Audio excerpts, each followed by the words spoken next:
right, it is Friday, so you guys know what that means. We grab something red to remember everyone deployed. It's also happy hour, and do I have a treat for you? The one and only Big Swear, Godfather of Crypto to my family, is joining us today. So you guys jump in the live chat, ask some questions. I'll try to star those and we'll get to them. But we are going to talk about, I think Westwood said something about guns and lawyers and banks and all kinds of crazy stuff. So join us and like and share the video. We'll be right back right after this.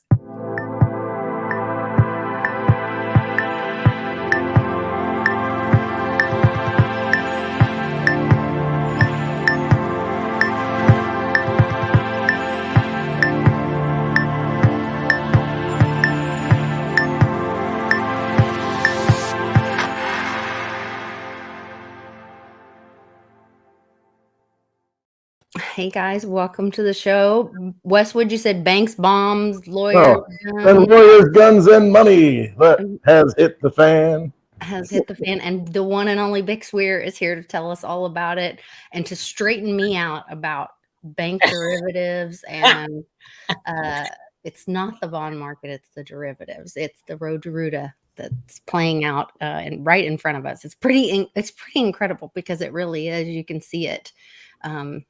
Just go back through and read the comic book. What you doing?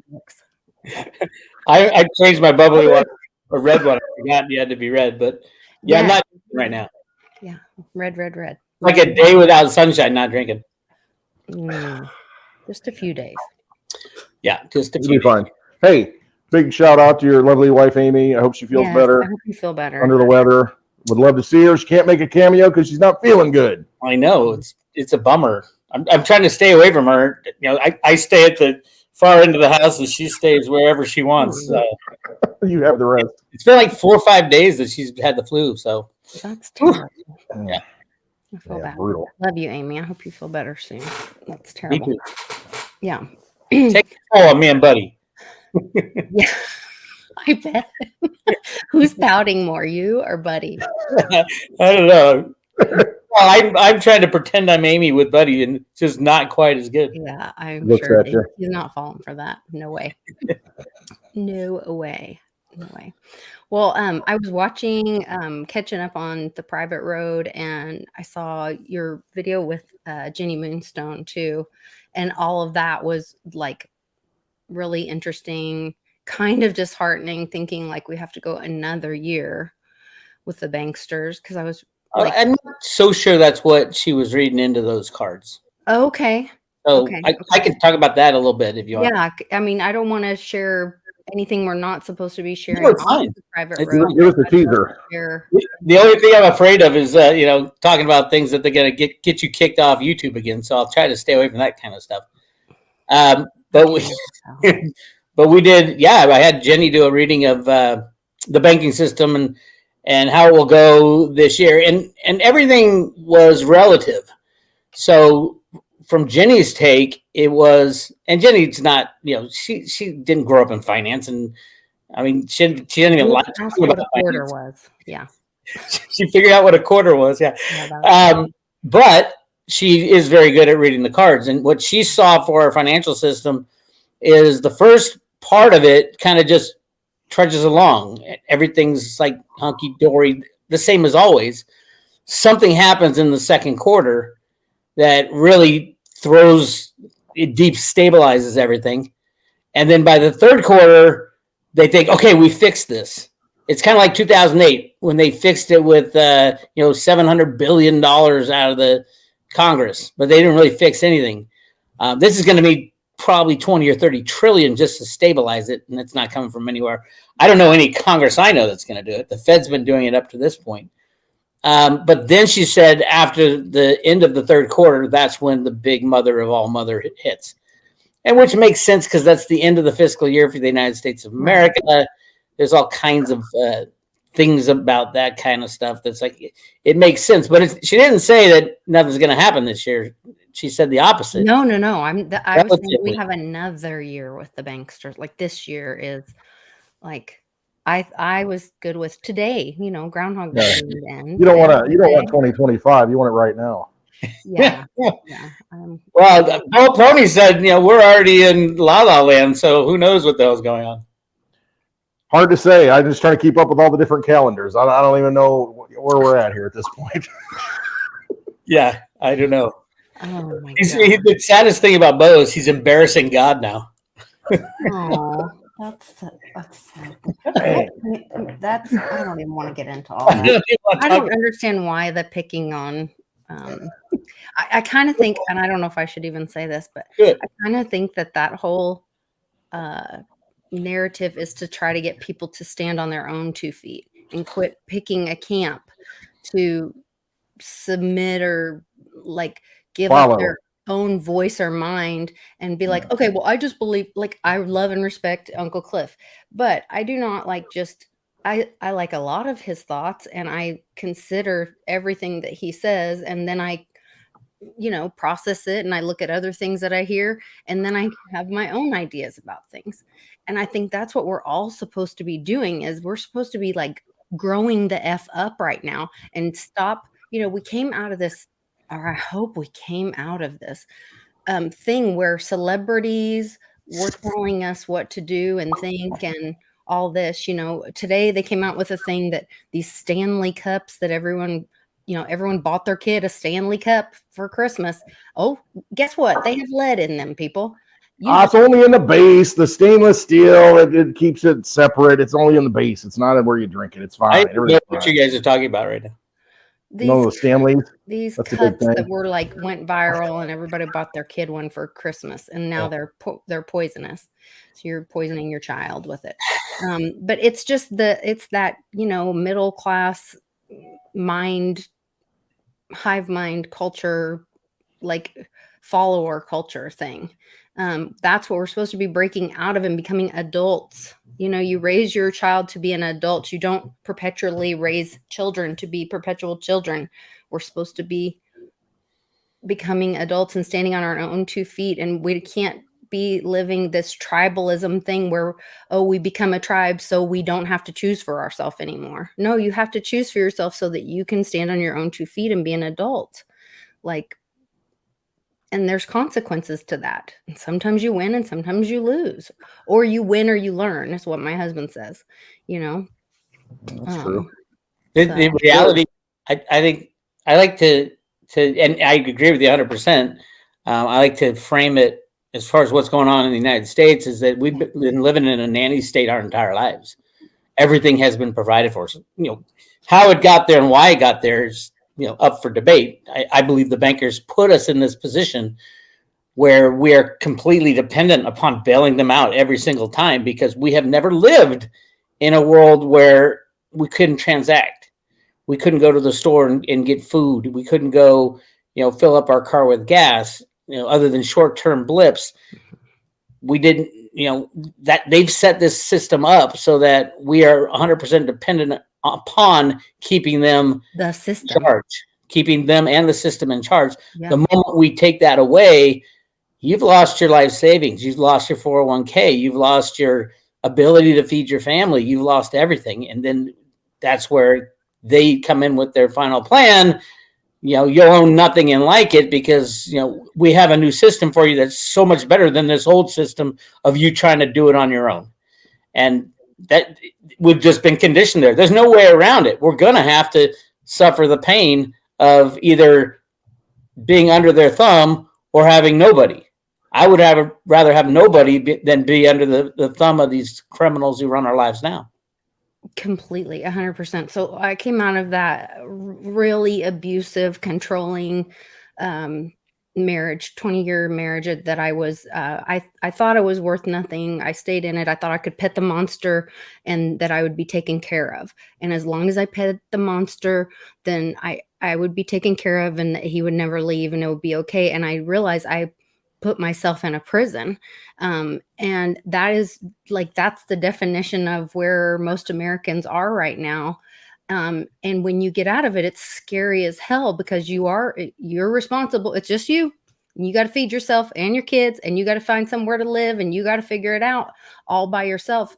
But it's exciting to know that you are going to be okay and you are going to figure it out. And It's going to be scary and it's not always going to work out exactly like you think, but it's also, you get to make every new choice.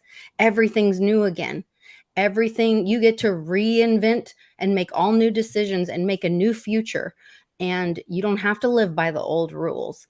And that's the positive part that we have to look forward to. Yes, the old system is coming down and that seems really scary, but we also get to build a whole new future and make new rules, or not rules, but we have new opportunities in front of us. And that's what I get excited about.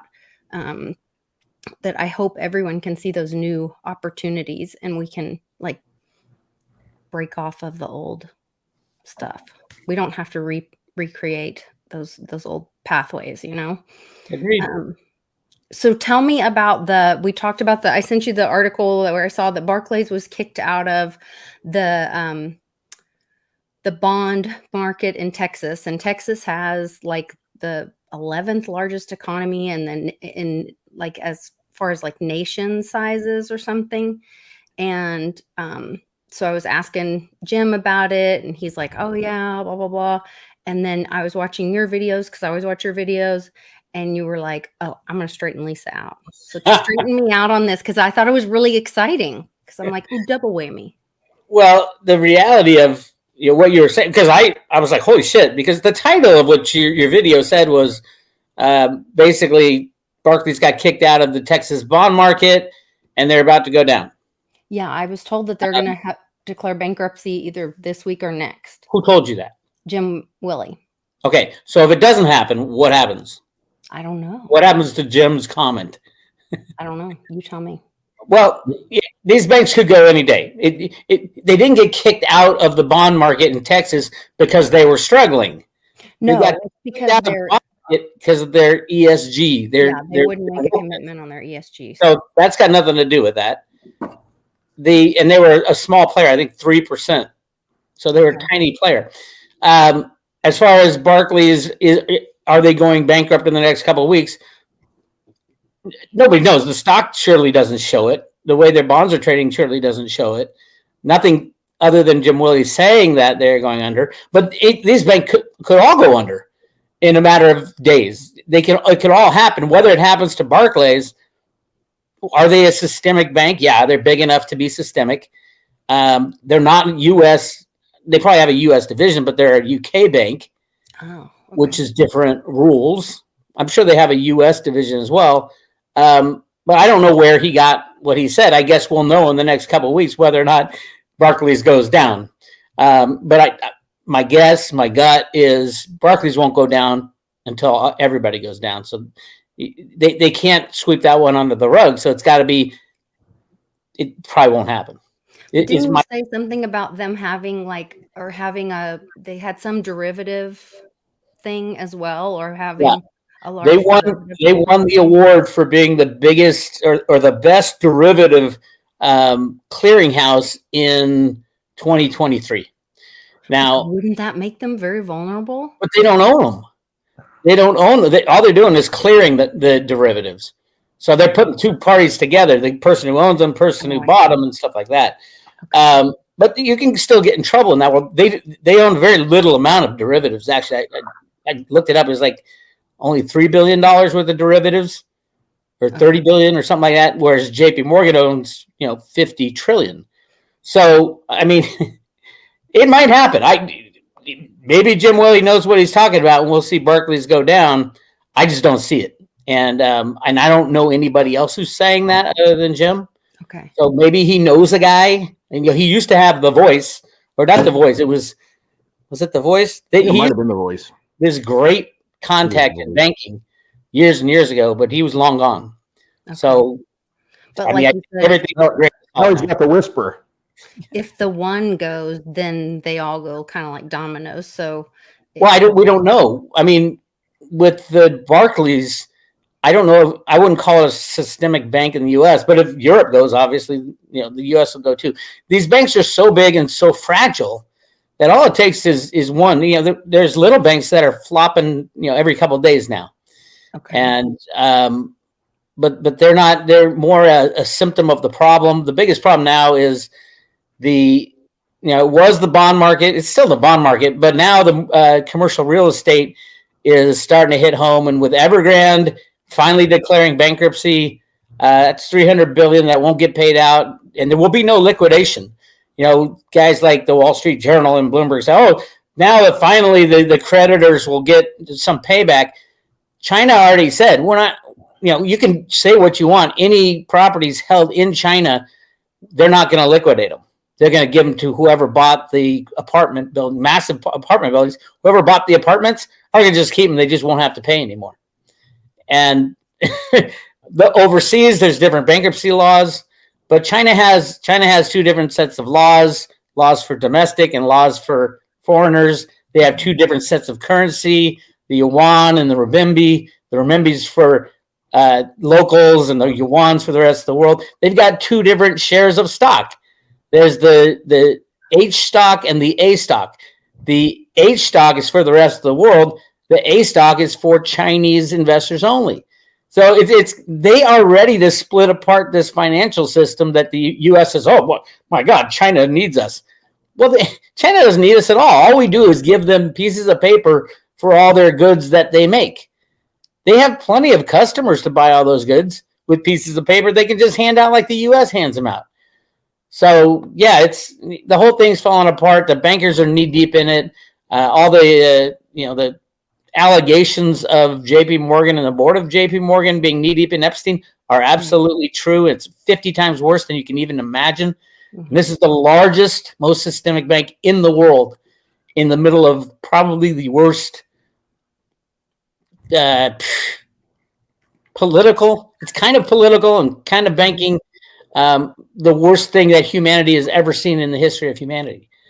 Even worse than the Holocaust and everything else is what's going on with these people. So just before we came on, Jean-Claude and Uncle Cliff were retweeting there was a huge cave-in in New York, or collapse in New York. And tunnels.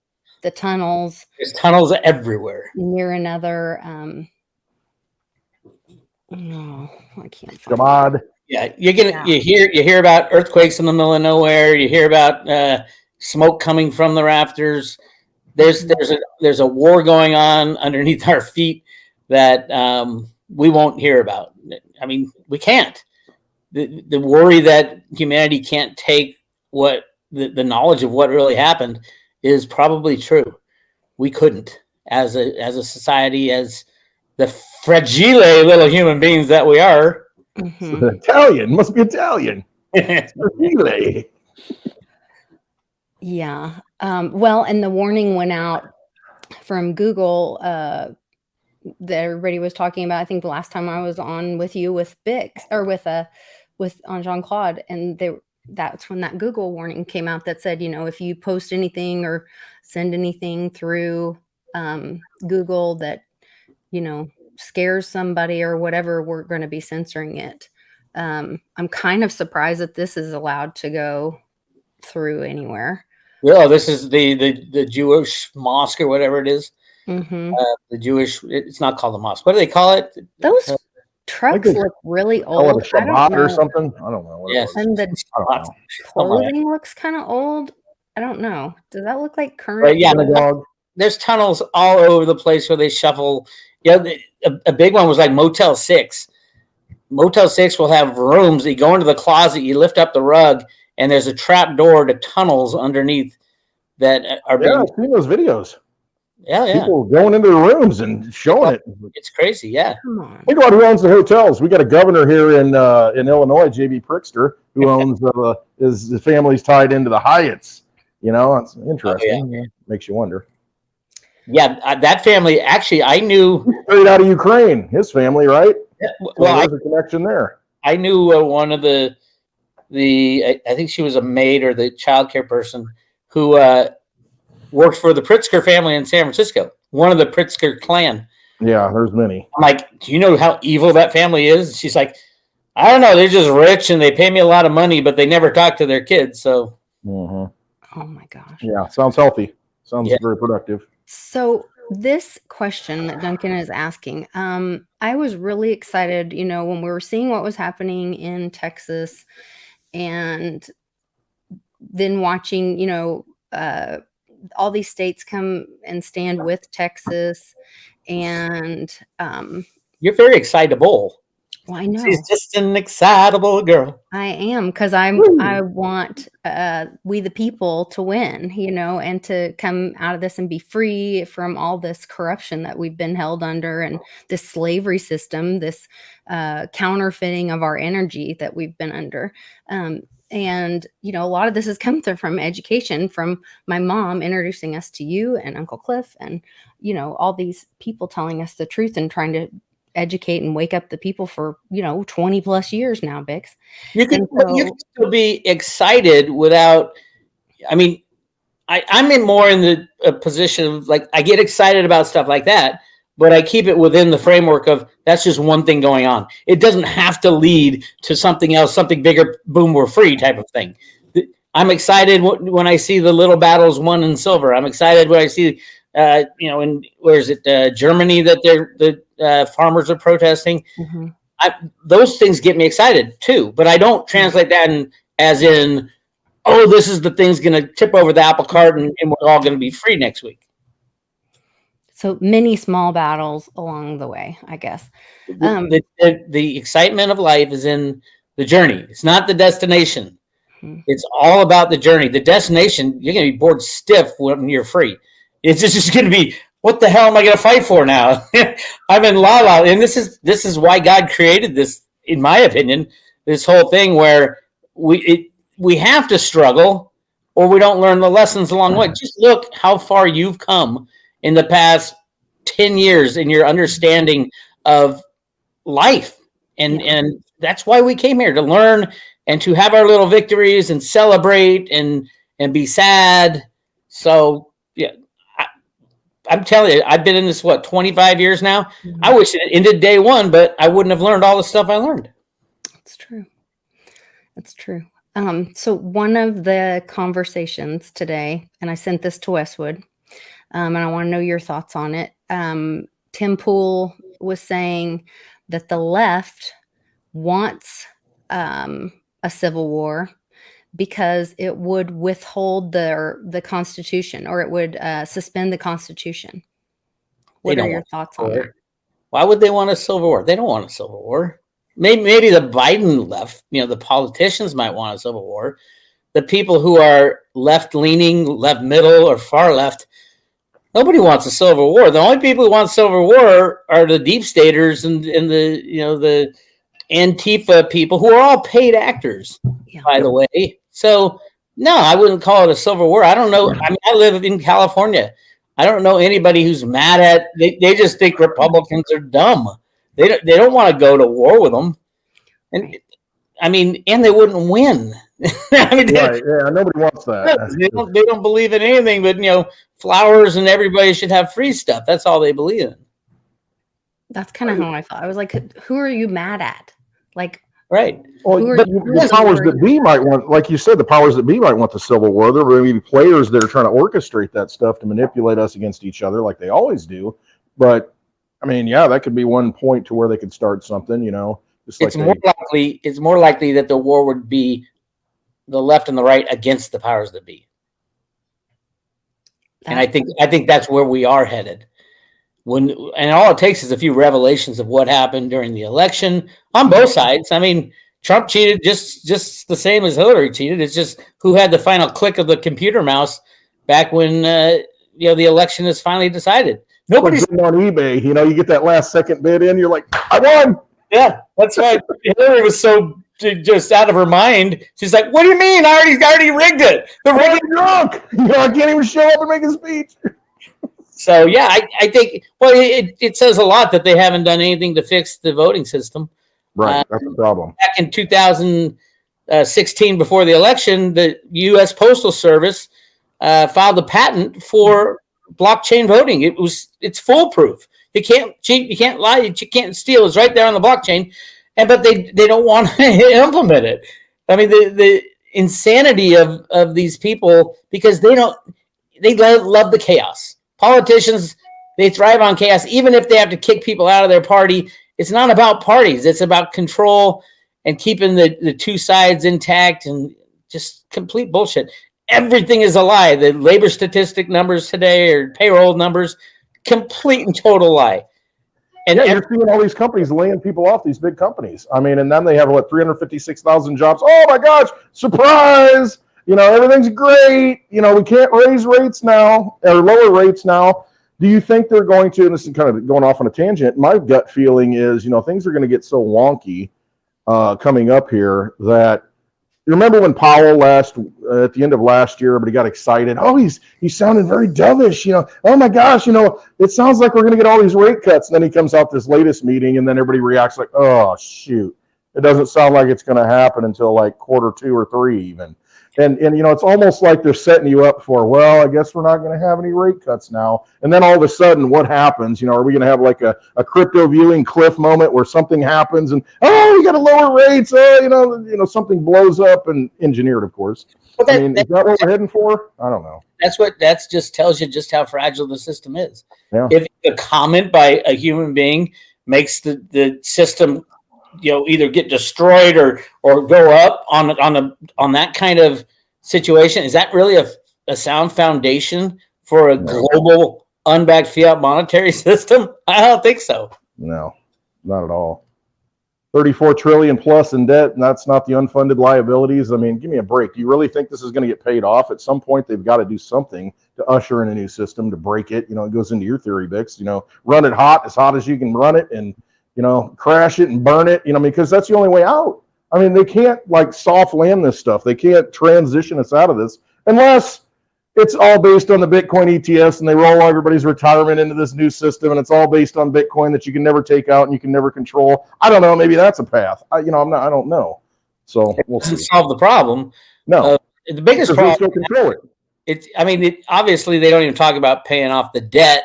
No, or the deficit. They'll talk about the deficit, but they don't really give a shit about it because it won't be paid back. No country's ever paid back their deficit, as far as I know.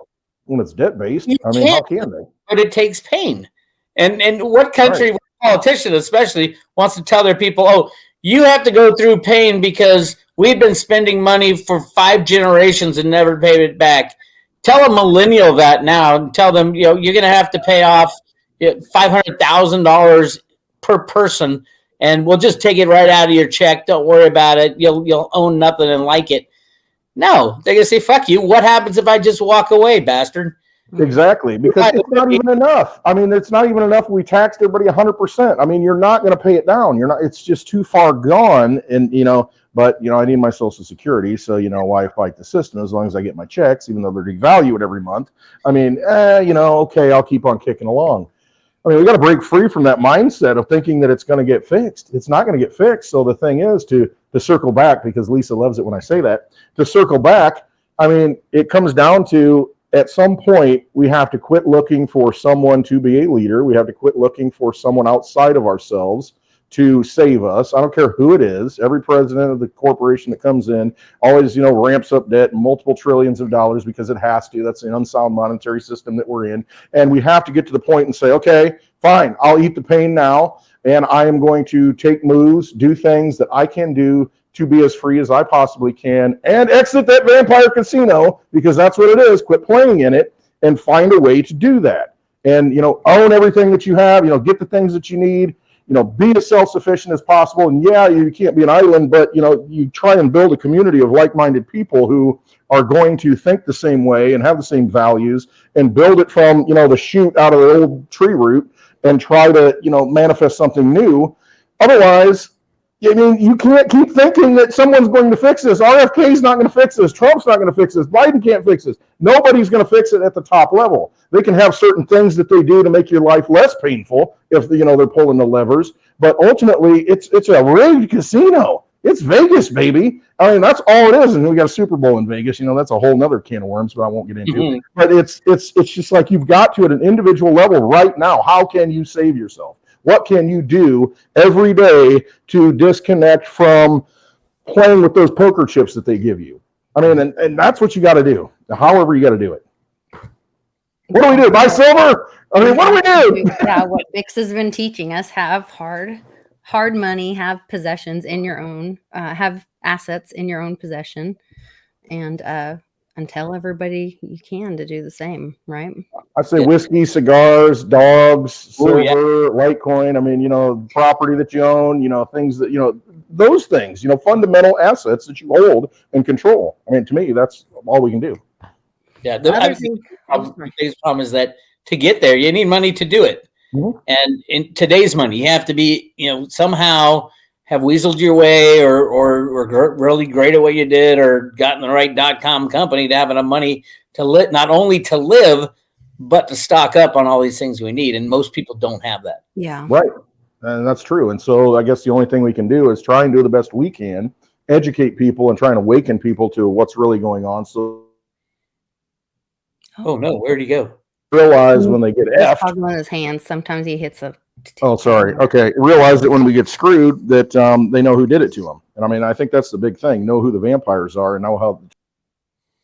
See. Aww. Sometimes he hits the. He's a hand talker like me, and sometimes he'll hit the phone and knock himself out. But since he's out of there, Mom and I were talking, and she's like, "How is Mom?"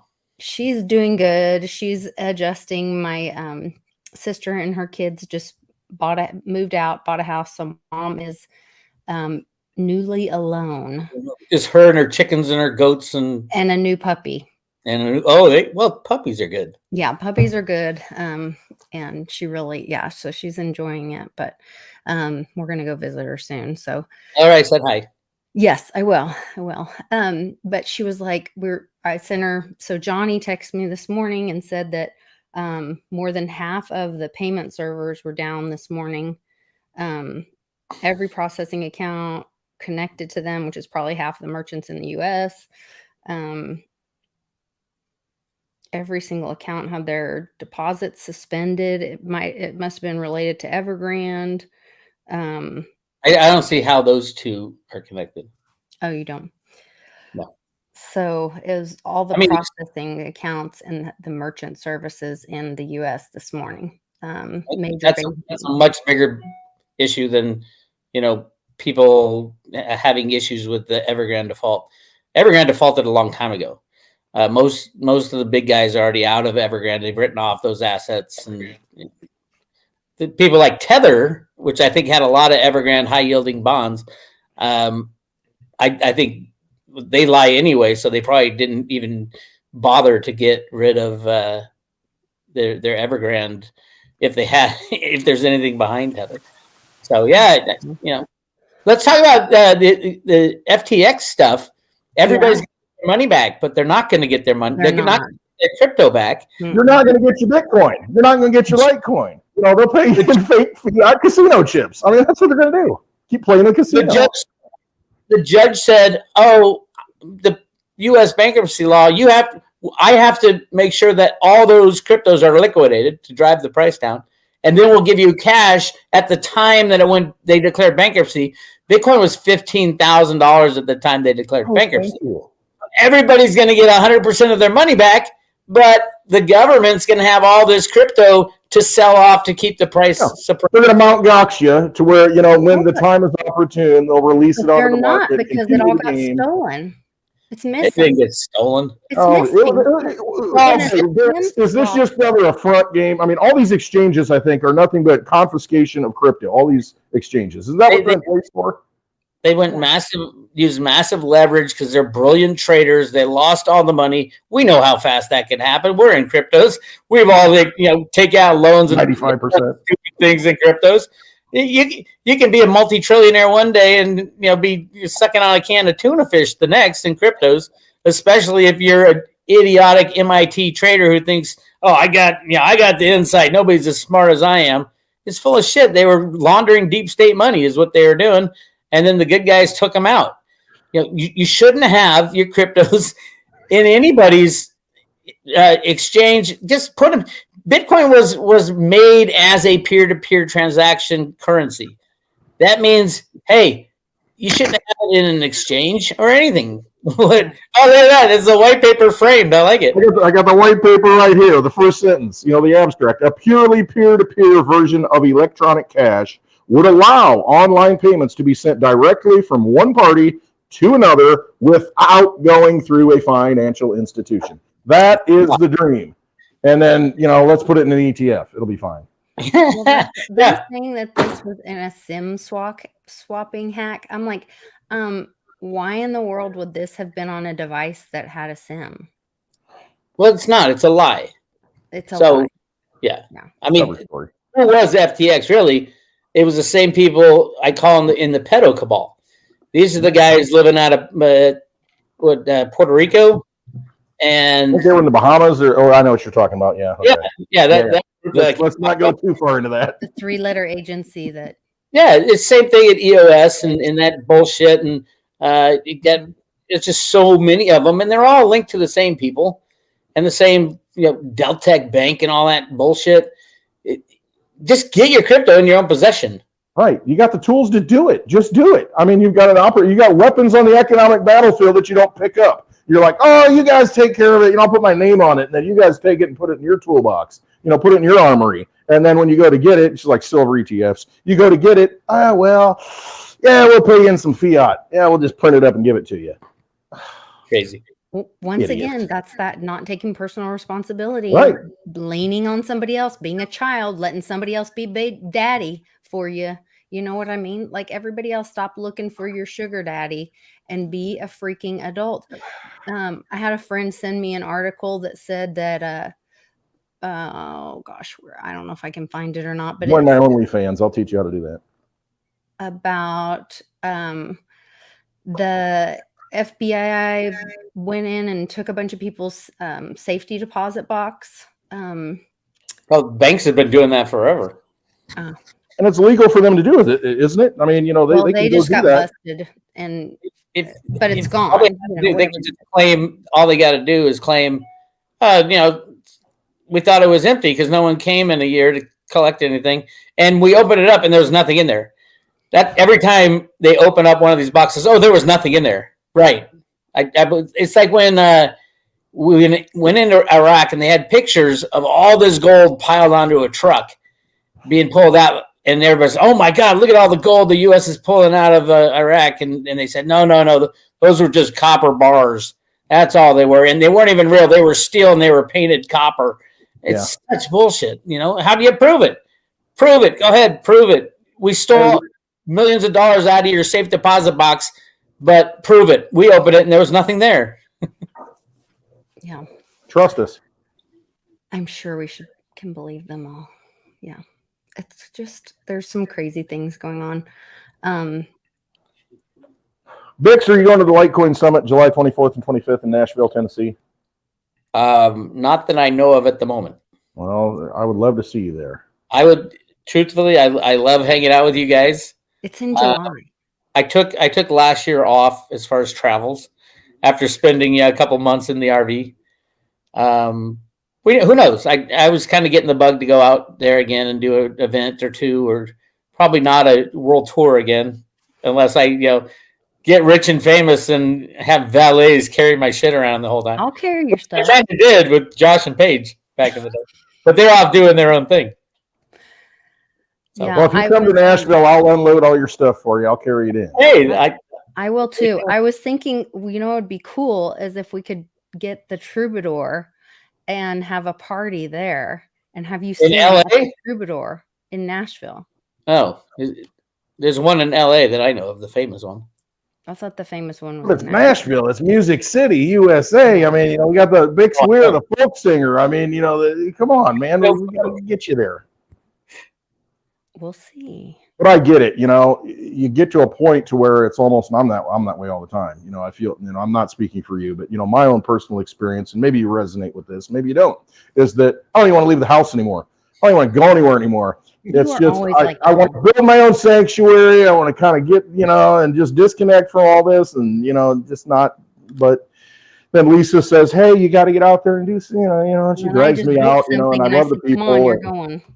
But I mean, I love the dogs at home too, cigars and bar, and I'm kind of good, Maybe I'll just book it and then I'll drag you guys all there. There you go. That's usually how it happens. Yeah, you'll go right behind my back to Amy right away. Well, that was my plan. I wasn't going to bring it up. I was just going to talk to Amy. They sell Coors in East Texas. Look at that. Yeah. Mm-hmm. I'm off Coors Light now, though. I've weaned myself off beer. Did you really? It's just wine. Red wine. Wine. Drink the family wine.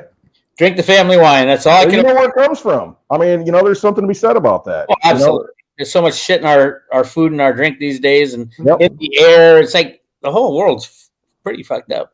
Yeah, it really is. And so, I mean, that's my whole thing. And that's why, why do you live where you live? It's like, well, I can put a seed in the ground and it produces all kinds of good stuff. You know what I mean? You know where it comes from. And there's something important about that, to know where things come from. Try to be as self-sufficient as you possibly can. I think bring back the victory gardens, bring back, independence, bring back decentralization. I mean, because everything's so decentralized at this point that, I mean, that's what causes a lot of problems, and it all goes back to the money. It's the energy. It's us putting energy into things that don't have value and being deceived into doing it. And so we just have to, just have a different mindset. Mm-hmm. I don't know. Definitely. Double Big Macs back. I saw that. You got a double Big Mac. 1 million served. Yeah. 1 million what? People served. How does mouth get red? To serve man, like the Twilight Zone episode. Remember that one? To serve man. They had but it was a cookbook. It's not serving you. It's actually serving you on a platter. Yes, that's what I. Rod Serling, go watch that stuff. That's good information. Go watch all the Twilight Zone episodes to see where we're at. Big stuff. You said something today about, or I think it was today. What is that dude doing? About the mint closing down again or stopping. I've taken it on myself to watch them very closely this year. Yeah. Because last year they were going to do about 12 million coins, and then I had that interview with the head of Silver Eagle Sales at the Mint, and he gave up the goose on. He said, "Well, they told me not to sell any Silver Eagles," and once that got out, they started making them again. They ended up doing about 24 million coins last year. So I went back, and they lie in most of their like their annual report and all. There's so many lies out there. But in the budget request for this year, I saw something extremely startling that didn't happen in any of the budget requests before, and that was they are planning on selling 35 million Silver Eagles this year. And they can do it. I mean, they're on allocation, meaning whatever they make is already sold. But the reality of them putting that into the budget, that they're going to do almost double the amount of Silver Eagles, that's a huge thing. So I'm keeping an eye on it. And at the beginning of the year, the first 2 weeks, they were on fire and did almost 5 million ounces. And then I think they said, oh, shit, maybe we're going too fast. And they just stopped for 2 weeks. They're supposed to report every day. They stopped for 2 weeks. So, I mean, we're now into February. They didn't want to print something over 5 million. They'll probably do, you could just divide it by 12 months and figure out what they're going to do a month. And if they. Have they restarted? Yeah, well, I don't know if they're running the presses or running the process, but they aren't reporting it. Okay. So it isn't like, oh, we're announcing something. They haven't announced anything. They just didn't post for 2 weeks when they're supposed to post every day. And they don't post every day. And another problem I have with them. So, yeah, I think, they should do about 35 million coins, which is almost double what they did last year. Or would have number. What they would have. 35. How insane is that, though? JFK's I mean, presidential number? I don't know. 35? Yes, you know. Don't tell me I don't know. I don't know. Yes, you're into that gematria or whatever that shit is. That's not gematria. That's just history, American history. The 35th president happened to be. JFK. There you go, American history. So wait, I have a question here. Yes, a question for an accounting trick and roll up trillions in debt and put it in a bond with an 80-year to 100-year maturity. Why would they even want to? If you just had people like that, you're messing with the faith and confidence of the U.S. dollar. You'd be better off just lying about it, not to mess with the faith and confidence. I mean, talk to Catherine Austin Fitts about how much money has really been created. Hundreds of trillions of dollars, not just, the debt isn't 35 trillion. It's hundreds of trillions. They haven't told anybody about it. And that goes for every country on the planet. They learn from the United States. You don't have to announce when you make money. I've been diving into the Silver Institute's ridiculous annual silver survey. They don't even include any military silver in there, and military is a massive silver user. So how is that representative of the supply demand fundamentals of silver? And oh, by the way, they're underreporting silver by about 40-50%. How does that help anybody? So no. Confidence in the U.S. dollar, faith and confidence. If you have faith and confidence in the U.S. dollar, you deserve to lose it all. I'm sorry. It means you aren't smart enough to figure this out. And I think I'm a big advocate of people losing everything that they have. If you can't figure this out by now, and if you've laughed at everybody who said, "Oh, buy gold and silver," yeah. Hey, it's a tough world out there. You came down here for a reason, and I hope the reason wasn't to be stupid. Okay, Light Shadow has a question for you, Bix. What about military use of silver not reported? That's what I just said. None of it is reported. They report zero, but also keep in mind that nobody reports silver. The Silver Institute says it is a survey, the annual silver survey that everybody points to. That means they call up people who have used silver, for example, silver paste manufacturers for solar panels. They'll call up the CEO and say, "Hey, how much silver do you use in your solar panels?" They don't want to tell people they can't find enough silver. So they say, "Oh, I just use it." It's smaller and smaller every year. They call up the Jeffrey Christians of the world and the JP Morgans of the world. How much silver do you think is important? This is a survey. These people cannot think for themselves. I talked to the head of Metal Focus, the guy who literally is the decider on this stuff. He has all his guys out there. First thing he said to me is, "Well, I don't believe in silver manipulation."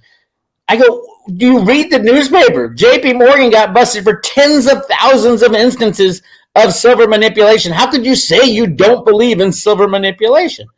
That's the way these people work. So, no, I don't think the silver survey has anything close to what the true supply demand numbers and we're going to find out the ultimate end game for all this is that we're going to run out of silver. Is the failure, and that's in Uncle Cliff's data, is the failure to deliver. Yeah, we'll just have one. We'll go from $20 silver to unobtainium, as Cliff calls it. Unobtainium. And you were just saying that the COMEX that has taken delivery the last so many days or whatever, taken physical delivery. You had these. We got Bank of America doing this. Doing this thing. It's such a small scale, but it's which makes it real weird, out of the ordinary, is that at the end of the month, it's not even a delivery month for silver. There's people buying contracts that day and standing for delivery that day in quantities that aren't huge, million ounces here, million ounces there. On the COMEX, that's not much. But the reality of somebody actually doing that, and the entity there was an entity that had to sell it, which was short, was Bank of America and also HSBC. HSBC kind of got away from it when they got busted for all these other crimes, and now they're back in it. So it's not like we don't know who these entities are. All you have to do is look at the deliveries. Whoever is making a delivery on silver means they had a short that got called for delivery. Bix, your research, as far as war goes, and we're bombing, different countries right now as we speak. That's a hard thing to determine how much silver is used. Right. Somebody light shadow in the chat here just said 500 ounces per cruise missile. Is that accurate? What's your gauge on that? What do you think? So, Andy Shackman came out and said, yeah, that's accurate. But the problem, obviously, is that the U.S. has made a total of 4,000 cruise missiles. So you take, 500 ounces times 4,000, that's what, 2 million. Who cares about 2 million ounces of silver? It's not a point that is even relevant in the overall scheme of things. 2 million ounces of silver, given that the LBMA is transferring 1.2 billion every year. And that's 2 million ounces of total tomahawks ever made since the beginning of tomahawks. So, but having said that, there's silver used in all kinds of things, including other types of missiles. That anything that has an electrical current going through it most likely has a little bit of silver in it. So yes, I do think there's quite a bit of silver being used on the military side, but obviously, 2 million ounces in tomahawks total over the 20 years we've had tomahawks, or however it's long, is not a lot of silver. And what is more important to me is the Silver Institute's annual change year to year. And that's where I can really bust them at, because the amount of solar installed this year, just solar panels installed, went from 250 million gigawatts, 250 million gigawatts, 250 gigawatts to 440 gigawatts. It's a 75% increase. Yet the Silver Institute is saying the increase is only 8%. So we're talking about what happened to it. And don't tell me it was silver thrifting, how they take a little bit of silver out, because actually the amount of silver going into the solar panels is increasing now with the new technology called TopCon. So they have a lot to answer for, but they're not going to answer for it, because they say, hey, it's just when I first started talking to this guy, he said, what do you think it is? Maybe we can come to an agreement between us. I'm like, what the hell are you talking about? We're talking about, I want to know the actual number. How much silver is being used? And he's like talking about negotiating. I'm like, holy shit. Well, check the survey, check the poll. Get your answer. It's quoted. I mean, you'll see it all over the place. The Silver Institute says it's a crock of shit. Somebody said. So I think it's a lot of, it's like so many assets. It's like, that's how I look at Litecoin, bring that in a little bit. That's how I look at silver. At some point, it's just they've played the game long enough to where they've suppressed it long enough that it just blows, slowly, and then all of a sudden, is that kind of the moment we're waiting for? Because, and I think that's, a rhetorical question. When that does happen, it's too late. It does become unobtainium. It does become something that you can't get your hands on. I mean, is that kind of what we're waiting for, when that crescendo, that big moment, that breaking point happens? Because they're going to suppress it as long as they can, I would think.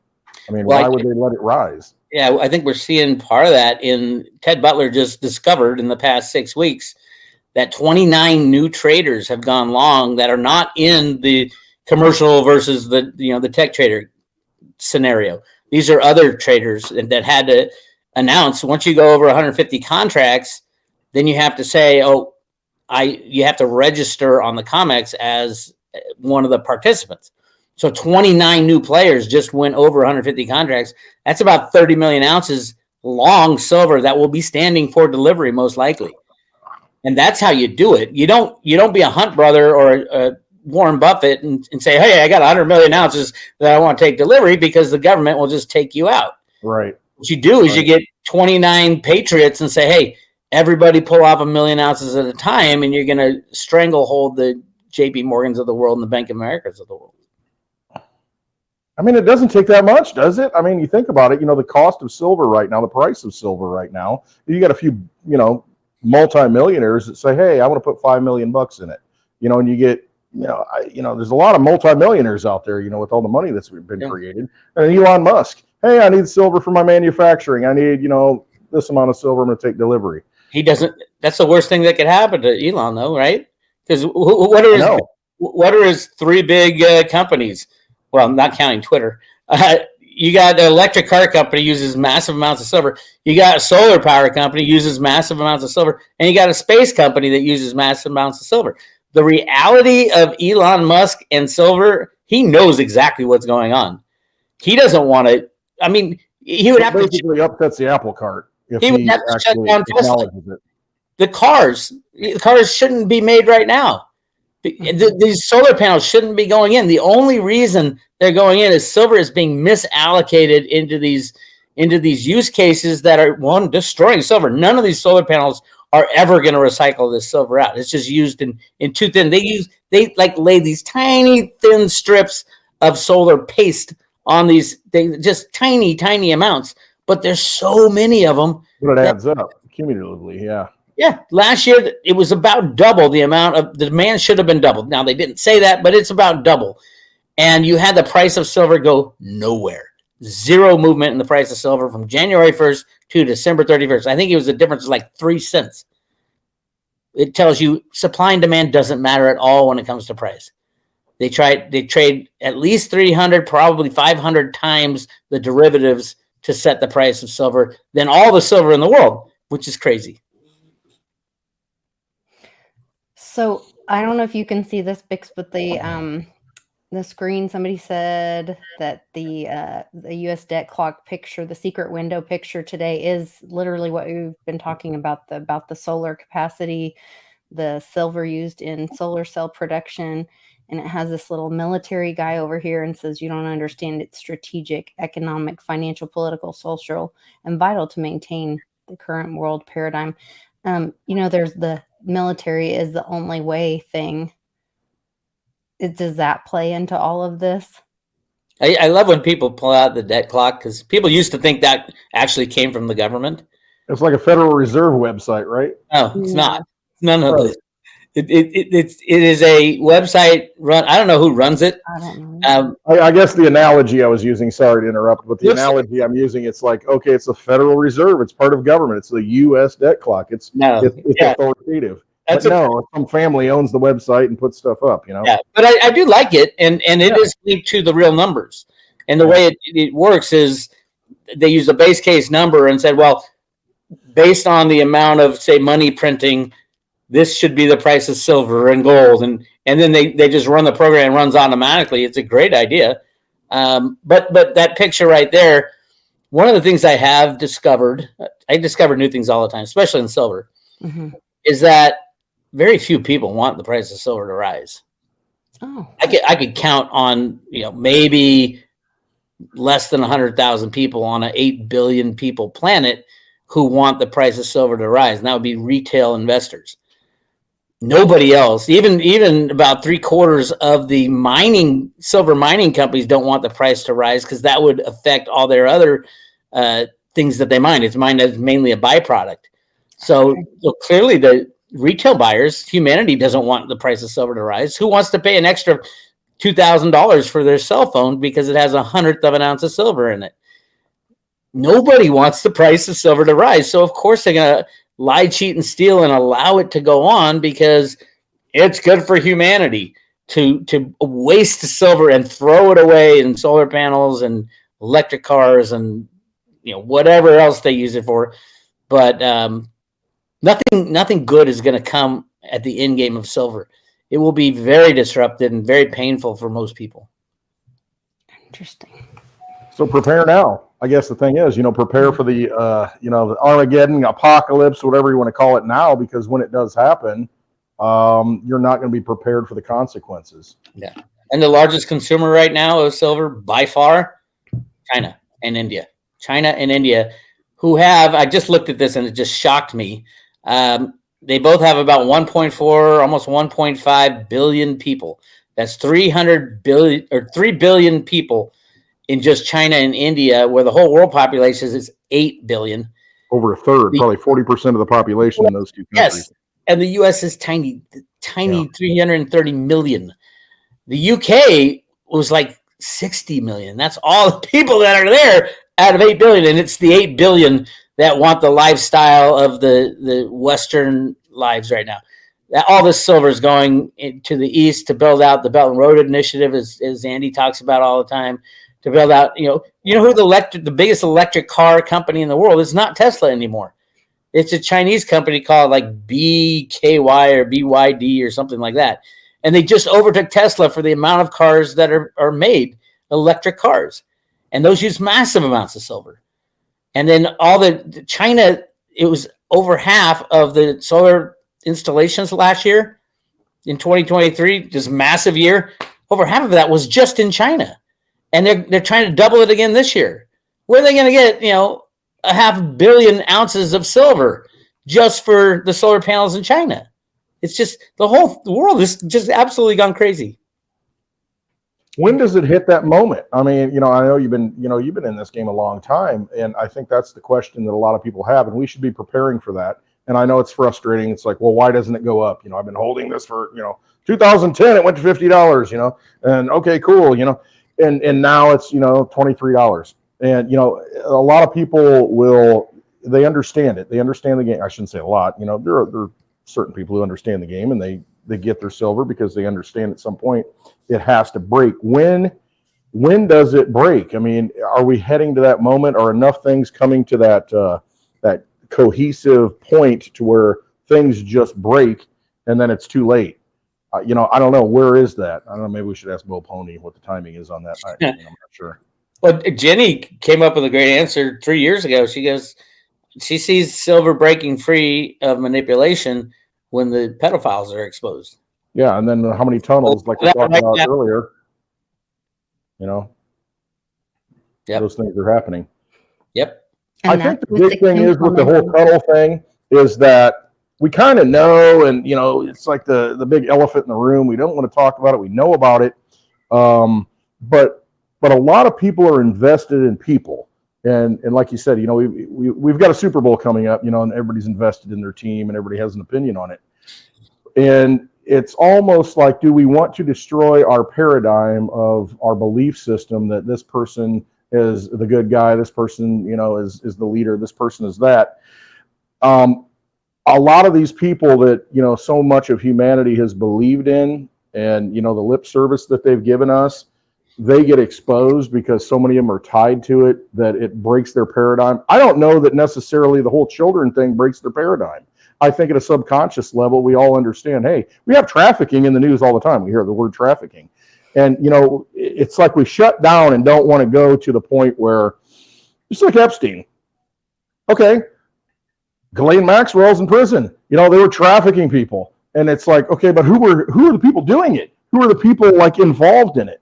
And then when you go to that point, it almost breaks people's minds to where, okay, everything I always believed, this person's involved in that person. And so everything collapses at that point because of the people involved that we put our faith into. And it's just, I don't know. Are people ready for that? Are people willing to accept that? Blood money. I was literally years ago, back in about 10 years ago, right before the Trump election, when the Pizzagate stuff came out and all that, I was studying it and I was saying, oh my God, this is so bad. So since then, I've seen things that are 100 times worse than what I thought was going on. And that broke me. I refuse to even look at it anymore. Look at the subject, because I know and I don't even think what I saw covers what's really going on. But what I saw is something that is so horrific that you couldn't even make it up. You couldn't make a movie about it because it would be so unbelievable. And yet these are factual things going on, and there's video out there. There's documents and testimony, and it's a level of evil that is so dark. Off. Even if you're a battle tested warrior, it was like the cops in New York. They looked at the laptop and said they were weeping. These are New York. Some of them killed themselves afterwards. Like, right. How do you deal with that at a spiritual human level? Trying to like unpack what they saw, some of the stuff that Hillary did and things like that. We shouldn't be talking about this on YouTube, but I would be very sad if I got you kicked off YouTube. I know. If you haven't seen it yet, I think that they are trying to get people to start thinking about the possibilities.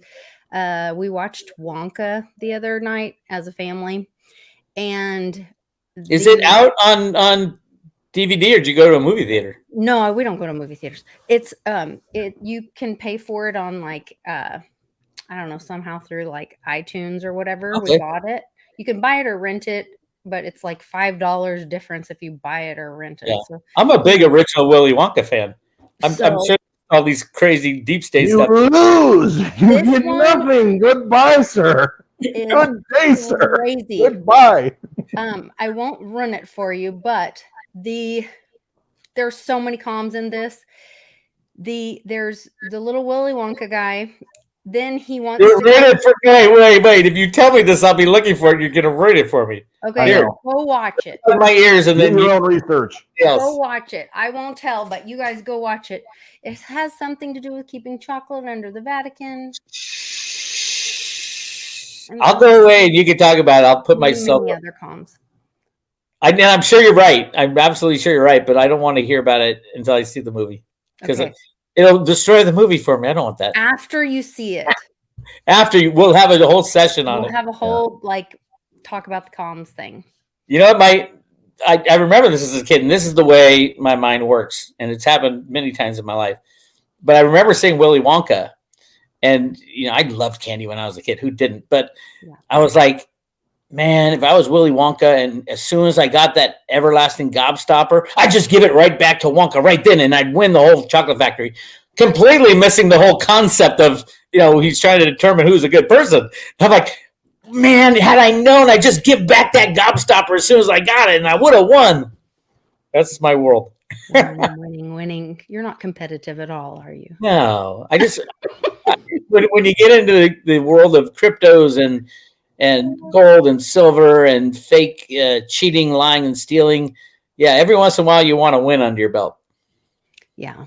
You've had several wins, and you win the most by what you do for the community and bringing so many of us together. Absolutely. I love like in Nashville. Like in Nashville, you gotta feed. You gotta be around that community and you get that recharge. I mean, and just get that energy and that fire. I mean, you have it. The Team Mighty event, and we won't do Team Mighty here in April. We'll skip it, fast forward it to July, and do a big Team Mighty event in Nashville at the That'd be great. I would love that. Fun. Maybe we'll do that. I'll call Amy. Yes, get a hold of Amy. Her about it. Talk to Amy. I'll call the boss. Talk to my agent. Talk to your agent and see what's up. Hey, did you see Bix? Josh. Oh, his birthday's coming up, by the way. Oh, happy birthday! Who's that? Josh? Wait, yeah, when is it? 30 in February. Josh. Yeah, I'm turning a little over 50 here in a few days too. I'm a little. All these Aquarians, I know you're a Cancer, and we got a lot of people in our community. The same birthday as you, but I'm one of those Aquarius people. Amy's 50th is coming up, although I'm not supposed to say how old she is. And my 60th doesn't look a day over 40. Beautiful. 60th. First time I saw Amy, at the Litecoin Summit in 2018, I'm like, oh my goodness. No wonder you don't put her on camera. See, Bix holds her back because, oh my goodness, beautiful woman. Thank you. Love Amy. I'll tell her you said so. Yeah. She's probably listening right now. We love our Amy. And Joshy, tell Paigey we said hi. We love them. Absolutely. Great people. Love them. Hey, Bix, did you see the Baltimore Orioles baseball team? They were sold this week for $1.7 billion. And the people that bought it before was 1993. They bought it for, I think it was $178 million. So in 30 years, that 10x'd. And they're not even a good team. I mean, they're not even a great team. So you got to think, there's inflation right there. There's your monetary system, in a baseball team so people can relate. Imagine if it's the Dallas Cowboys that don't win, but everybody loves them with the star, the 5-pointed star. What team was it? The Baltimore Orioles. They did a 10x in 30 years. The city of Baltimore has been destroyed crazily. Oh, yeah, absolutely. Absolutely. And then you think, this is a team that's not that good, and it 10x'd. This is the nature of the system that we're in. And I think if people would realize that and understand that, how your money's devalued and assets, even though, it's not the greatest asset in the Major League Baseball, but it 10x'd in 30 years. Is your salary 10x in 30 years? Are your assets 10xing? And if not, you're losing. So you're playing in the casino and then you're not winning. It's something to kind of look at. It kind of struck me this week. Yep. I agree.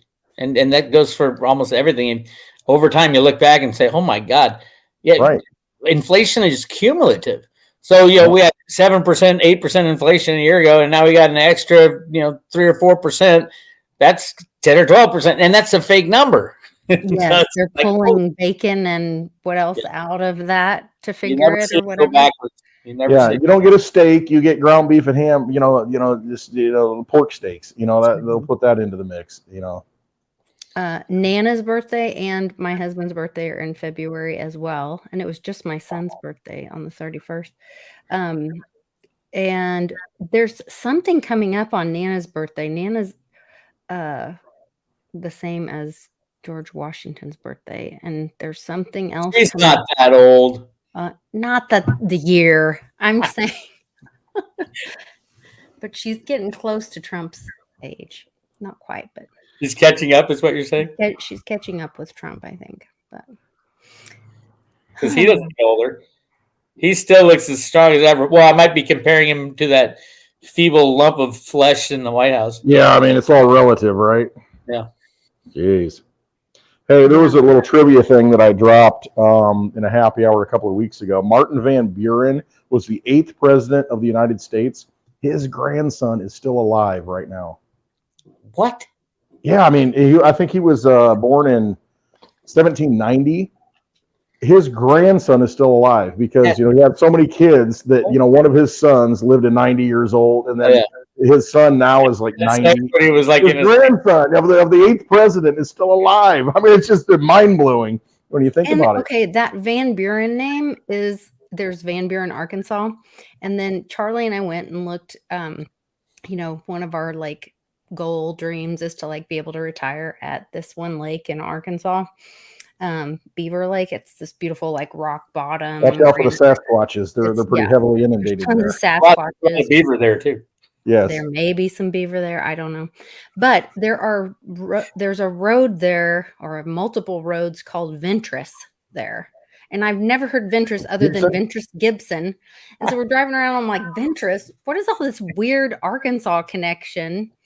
And then, of course, I think of Killary and all those weird things. And that's the way you have a lot of national parks there. And this is one thing, Bix, that you're influential in my thinking, and I can't help where I go. My mind thinks. National parks, that's something I think we really need to look at. I mean, like you're talking with the gold, I think they lock a lot of things up in national parks, a lot of secrets. There's a lot of things all over the country. And you look at the map and you think, wow, there's a lot of desolate, unexplored areas in these national parks that they've locked up. What are they doing there? And I just throw that out there as a hypothetical. It's not hypothetical. There's a few people who have studied this, and they don't record the missing people from that. Exactly. David Politis, missing 411. You look at all those, and what did they see? What did they experience? And why were they taken out? Because they were taken off this planet. They're gone. Really weird circumstances. And you think, what's really there? And so that's kind of the thing that in my, that thing that's right in my craw. Is that why they're bringing up that they kind of revisited this, where that guy killed his girlfriend or whatever, and the mother was looking for or his mother helped him cover it up or something. And that case is now like coming up, recirculating through the news. And it was like where he like buried her or killed her in a national park or something. I wonder if that's why they're bringing it up.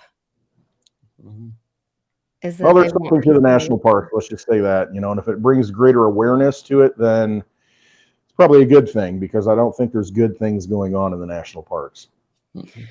So, Bix, I sent you some of the stuff with Uncle Cliff. I don't know if you want to talk about it.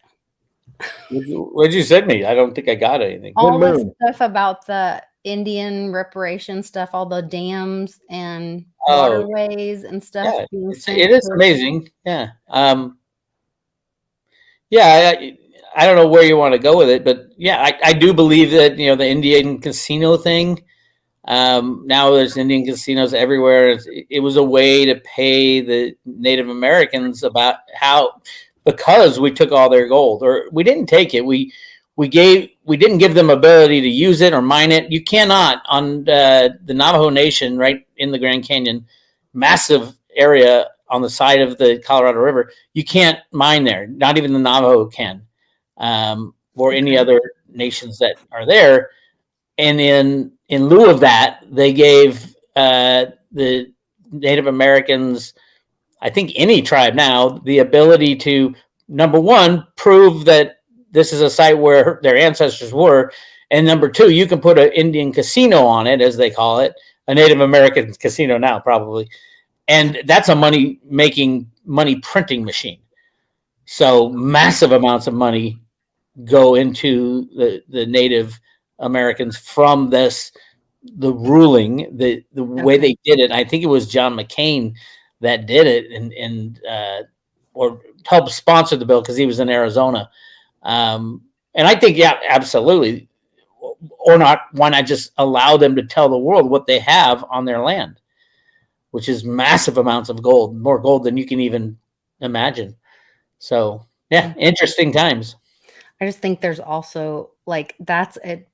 That goes into a whole rabbit hole of when you talk about missing.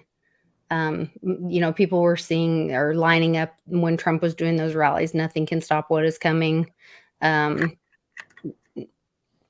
Native, whatever, indigenous women, infant, and children. If you go to that, and like with my work in foster care and all that, I know how that there's like a tribal court system, and then there's the other court system, and they would allow children to be in the other court system up until the kids were to be adopted.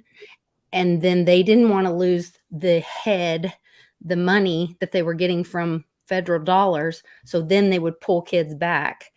And they were not reporting kids when they were missing. They were not reporting kids when they were AWOL, whatever. And so I think there is, there's evil everywhere. And some of that may come out as well, as what I would have to say about all of that. But I should probably watch my words as well. Well, I think it's spiritual war. I've always thought that. And Bix, you said that, I've said that, to where we are born to be here for this reason. We chose to make this journey. Sometimes I think, why did I do that? But, it is what it is. And you're here and you've got power, you've got energy, you've got an ability to project, truth to the masses with that megaphone. And I think it's very important if you've got an ability to do that and you have some truth to share that. And so many people, they get frustrated by all the noise. They get frustrated by, all of the mass media, which is, it's controlled mockingbird press that, is just, money out of nothing that creates it. And, those are all sellouts. They're all, the glitz and glam, the bells, not clocks on the wall in the vampire casino. So you can't get out. You can't find the exit. And I think that there are a lot of good people out there that, what you've said, what crypto has done, there are things out there that have been put in our path, in this life, to where we can bring people together to help awaken people. And I think that's really how we win, is realize this is all temporal, this is all BS, it's all theater. And you've got to look inside and trust yourself and know what you're here for, where you came from, and find that truth. And once you do, you can put that out there and it resonates with someone else and it changes their life. It helps them to activate. And I think we need people to activate at a deep spiritual level and say enough is enough. I'm mad as hell and I'm not going to take it anymore. That kind of thing, network. But that I think is really the vibe that I get. And that's why I love Bix, and I love that he's on here. And Lisa, what we do in Happy Hour, what we do, the conversations we have, I think that's really it. We have to, as individuals, just say, hey, you know what? This is all wrong. This is all effed up. This is all fake. This is all an illusion. The dollar, look at it. You got aliens all over it. You get all this symbolism. That's what they give us. And they laugh at us because they put, a freedom warrior, George Washington, on the front. But then, they laugh at us on the back because they have all this symbolism. And it's in your face. And I think at a deep level, we understand that. It's just that don't live that life of quiet desperation where you don't do something, because you all have something to offer and you have to get it out there and speak the truth, and someone will hear it. And that changes the world. When you have a world of darkness and one match lights up and then another match lights up, and pretty soon, you live in a world of light. And vampires cannot live in light. They cannot live in the light of truth. And it's so important, I think, that we don't underestimate ourselves and realize we are the energy. We are the energy that they want to take. And that's what they do. They want to steal it. So don't let them steal it. Yeah. And Bix, you have been like a light to not just my family, but so many. And I'm so grateful. And that's where I want to tell you thank you. And I love you. And I'm just so grateful that you've like sparked that little light in me. And I get fired up and excited, and you've educated me on so much and sent me on my way, but allowed me to like be myself and find my way and bump my knee on a few coffee tables here and there. don't have to research any of the conspiracy stuff anymore. I just turn on your channel. Yeah, There you go. There you go. Isn't that a great feeling, though, to where it's like you've been living in this darkness for so long, and then you see other people lighting the match in the darkness, and then you see other people just following their path, following their truth, believing in themselves, and awakening. And I mean, and that's really what it is, just awaken to that spirit that's inside of you and just, inspire other people. I mean, to be able to do that, I mean, that is such an important thing. And you've done that with so many people. I mean, everybody I interact with, every time I go to a meetup, it's like, oh, Big Swear, and then all the people in the chat, and it's like, yeah, Big's brought me here, and it's just, it's such a great thing. It's such an empowering thing. I think it's never too late too. It's never too late to. Never. I had my sister-in-law come up to me, who I've known for a very long time. And she was like, oh my God, can you believe what happened on 9/11? And I'm like, what? What can I believe? What part of it? Which part? Oh my God, there was a building that fell down that wasn't hit by an airplane. And I'm like, oh my God, how long have you known me? I have failed miserably with my family members because they just say, They closed their minds and their ears. This was over 20 years ago that we should have known all this stuff was what was real and what was fake. The world changed after that day, not for the better. And it wasn't because there were 19 hijackers. It was a completely different thing with a different box cutters. With box cutters. And in Pennsylvania, the plane crashed so fast into the ground that it disintegrated, and there are no parts left. Except for all the passports. The Pentagon. Oh, Except for all the paper passports, they're fine. Yeah, we found those. 9/11, that was the classic. Yeah, we found the passports. Mm-hmm. We know who did it. Oh my gosh! But that's that thing. Like in parenting, I learned God gives you a toolbox, and not every challenge your child has is your job to fix. When you go through life, not everything you run across is your problem to fix. If you don't have the tool in your toolbox, not your job. Sometimes it's not your job. And it's hard to learn as a parent. It is hard. That's a hard lesson to learn. But that's where when we come together as a community, then sometimes I have to send them to my buddy Bix, and sometimes I have to send them to my buddy Westwood, and sometimes I have to just smile and nod and give them a big hug and move on. I have to walk off. I don't know.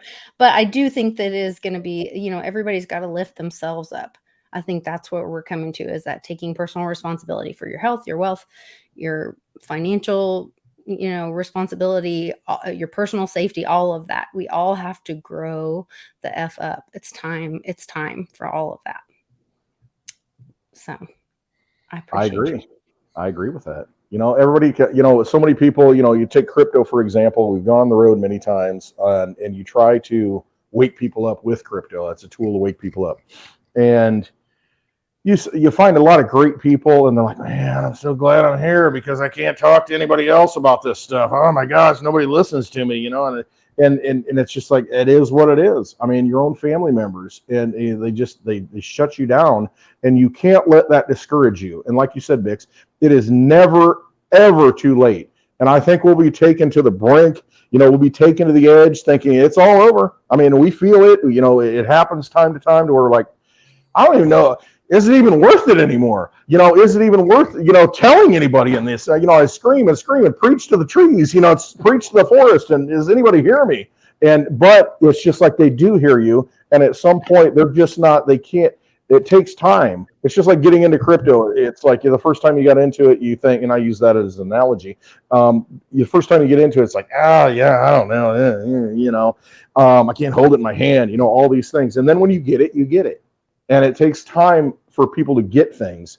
But the thing is, you just have to keep putting the information out. And I love that you're still doing it. You can just walk away and say, I'm done. F it, whatever. I'm disappearing. I'm going to go full Sasquatch. I'm out, and you could do that. But it's, the fact that, as long as you can breathe, as long as you have energy, as long as you have something to put out there, that somebody is going to wake up. And that's what keeps me going. I think that's what keeps you going, is that somebody is going to wake up, and if I didn't give everything that I had, then what am I doing? Why am I just going to just walk off into the sunset, buy an island and do that kind of thing? Because islands are not good, especially if you're a submarine captain, that travels around those islands, those kind of things. I mean, but it's just, you just keep going forward, you keep moving forward, because it's a very short life, and you do not want to live a life of regret. You want to put that truth out there. You want to tell people, and they'll come to it at their own pace. They have their own journey. And I say there are many paths to the top of the mountain. Some people shoot right up. They find the path.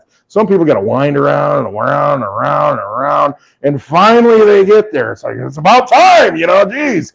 I've been cooking food for how long up here? This fire's been burning. And it's just, you can't ever give up.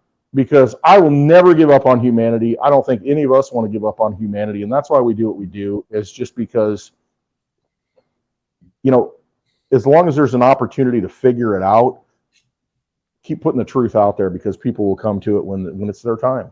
And some people may never get there, and, they'll recycle, I guess. Yeah, there's a thing in Oklahoma right now. I'm seeing little, Bix, you're really confirming things for me, saying like, look at the battles, not the big war thing. And I guess I need to count those battles as wins to get through the war, because you'll get burnt out otherwise. But look at the universe doing these confirmations in Oklahoma. They're talking about, they call me the Hopium hustler, and you guys tease me sometimes and whatever, but they're starting this new campaign about hope rising in Oklahoma, and they're going to look at changing. And let me play this real quick. Of Oklahoma, and the director of the Hope Research Center. I'm a psychologist by training, and for approximately the last 17 years, I have been studying the science of hope. One of the things that our research is identifying is that when an individual tends to have higher levels of hope, a leader, for example, in an organization who tends to be hopeful, what we see is significant increases in creativity. Hope is a contagious factor that we can observe in others, and it creates a sense of energy and this idea that we can pursue the future that we desire. One of the most amazing things that I've observed in helping organizations and communities learn about the science of hope is a realization that hope is a social gift. Hope is not something that happens in isolation within the individual. It happens in relationships. And in fact, what we see is that when an employee has higher levels of hope, it tends to be contagious to the communities that they're serving. And what we see is significant improvements in well-being in those being served.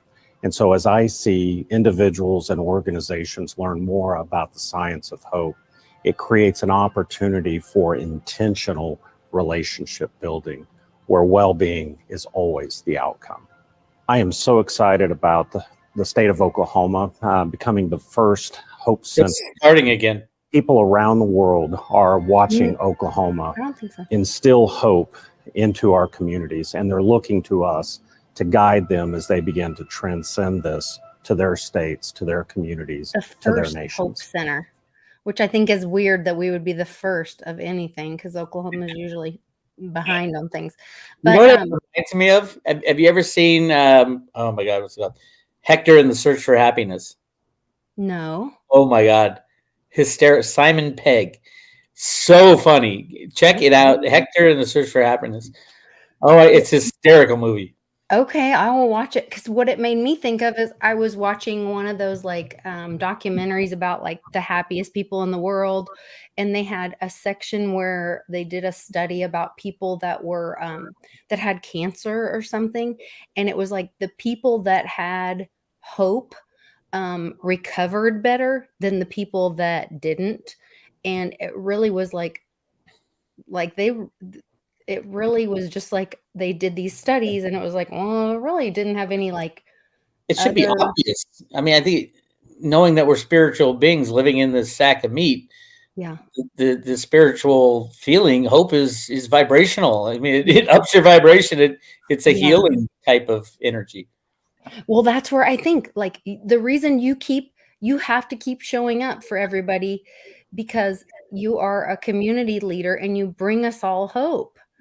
And if you bailed on us, like, can you imagine how that would change the frequency? Everybody would be like, what the hell? Bix just gave up on all of us. Well, now we would start doubting ourselves. And yes, we have to all make this decision and not be tribal and all that. But we all do look to the light of each other,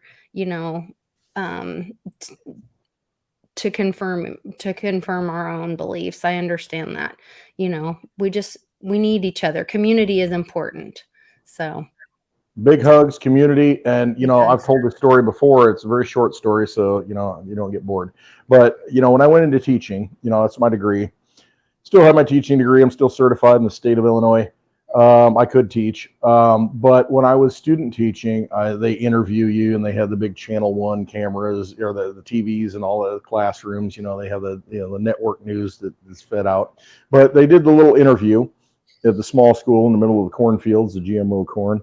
And they interviewed me and said, "Oh, why did you go into teaching? You're a student teaching. You want to be a teacher. Why did you go into teaching?" And the thing that I came up with, and it still exists to this day.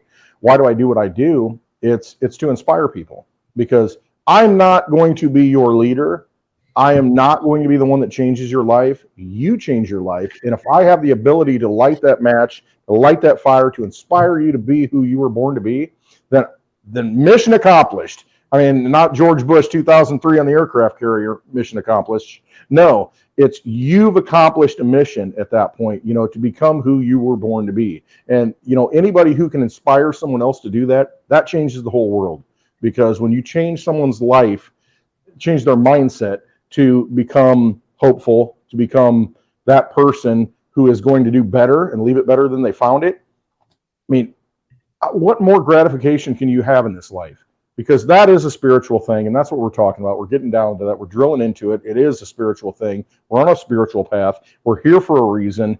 And I mean, what greater thing than someone that, through words, through actions, through art, through, whatever manifests out of your soul that you can put out there that somebody looks at, somebody hears, and it changes them, and really doesn't even change them. It just reactivates who they are and helps them remember why they're here to do better. I mean, that to me is everything. So inspiration, that fire, inspire, breathe, life, the word, the breath, that whole root word of inspiration, aspiration. I mean, to me, that is the most important thing. And that's why I love the big hugs, and I love to be around community. I love to see people and feel people. And if I didn't know Light Queen Lisa, I would be here playing with the dogs. But she gets me out there, hopefully, that I can inspire people. She gets you out there feeling people. Yeah, exactly. And you're just like, oh, wow, yeah, and you just get invigorated, So that's why, we want to see you again, because we love your fire. I mean, we really do. And well, Amy just goes for the Westwood hugs, I think.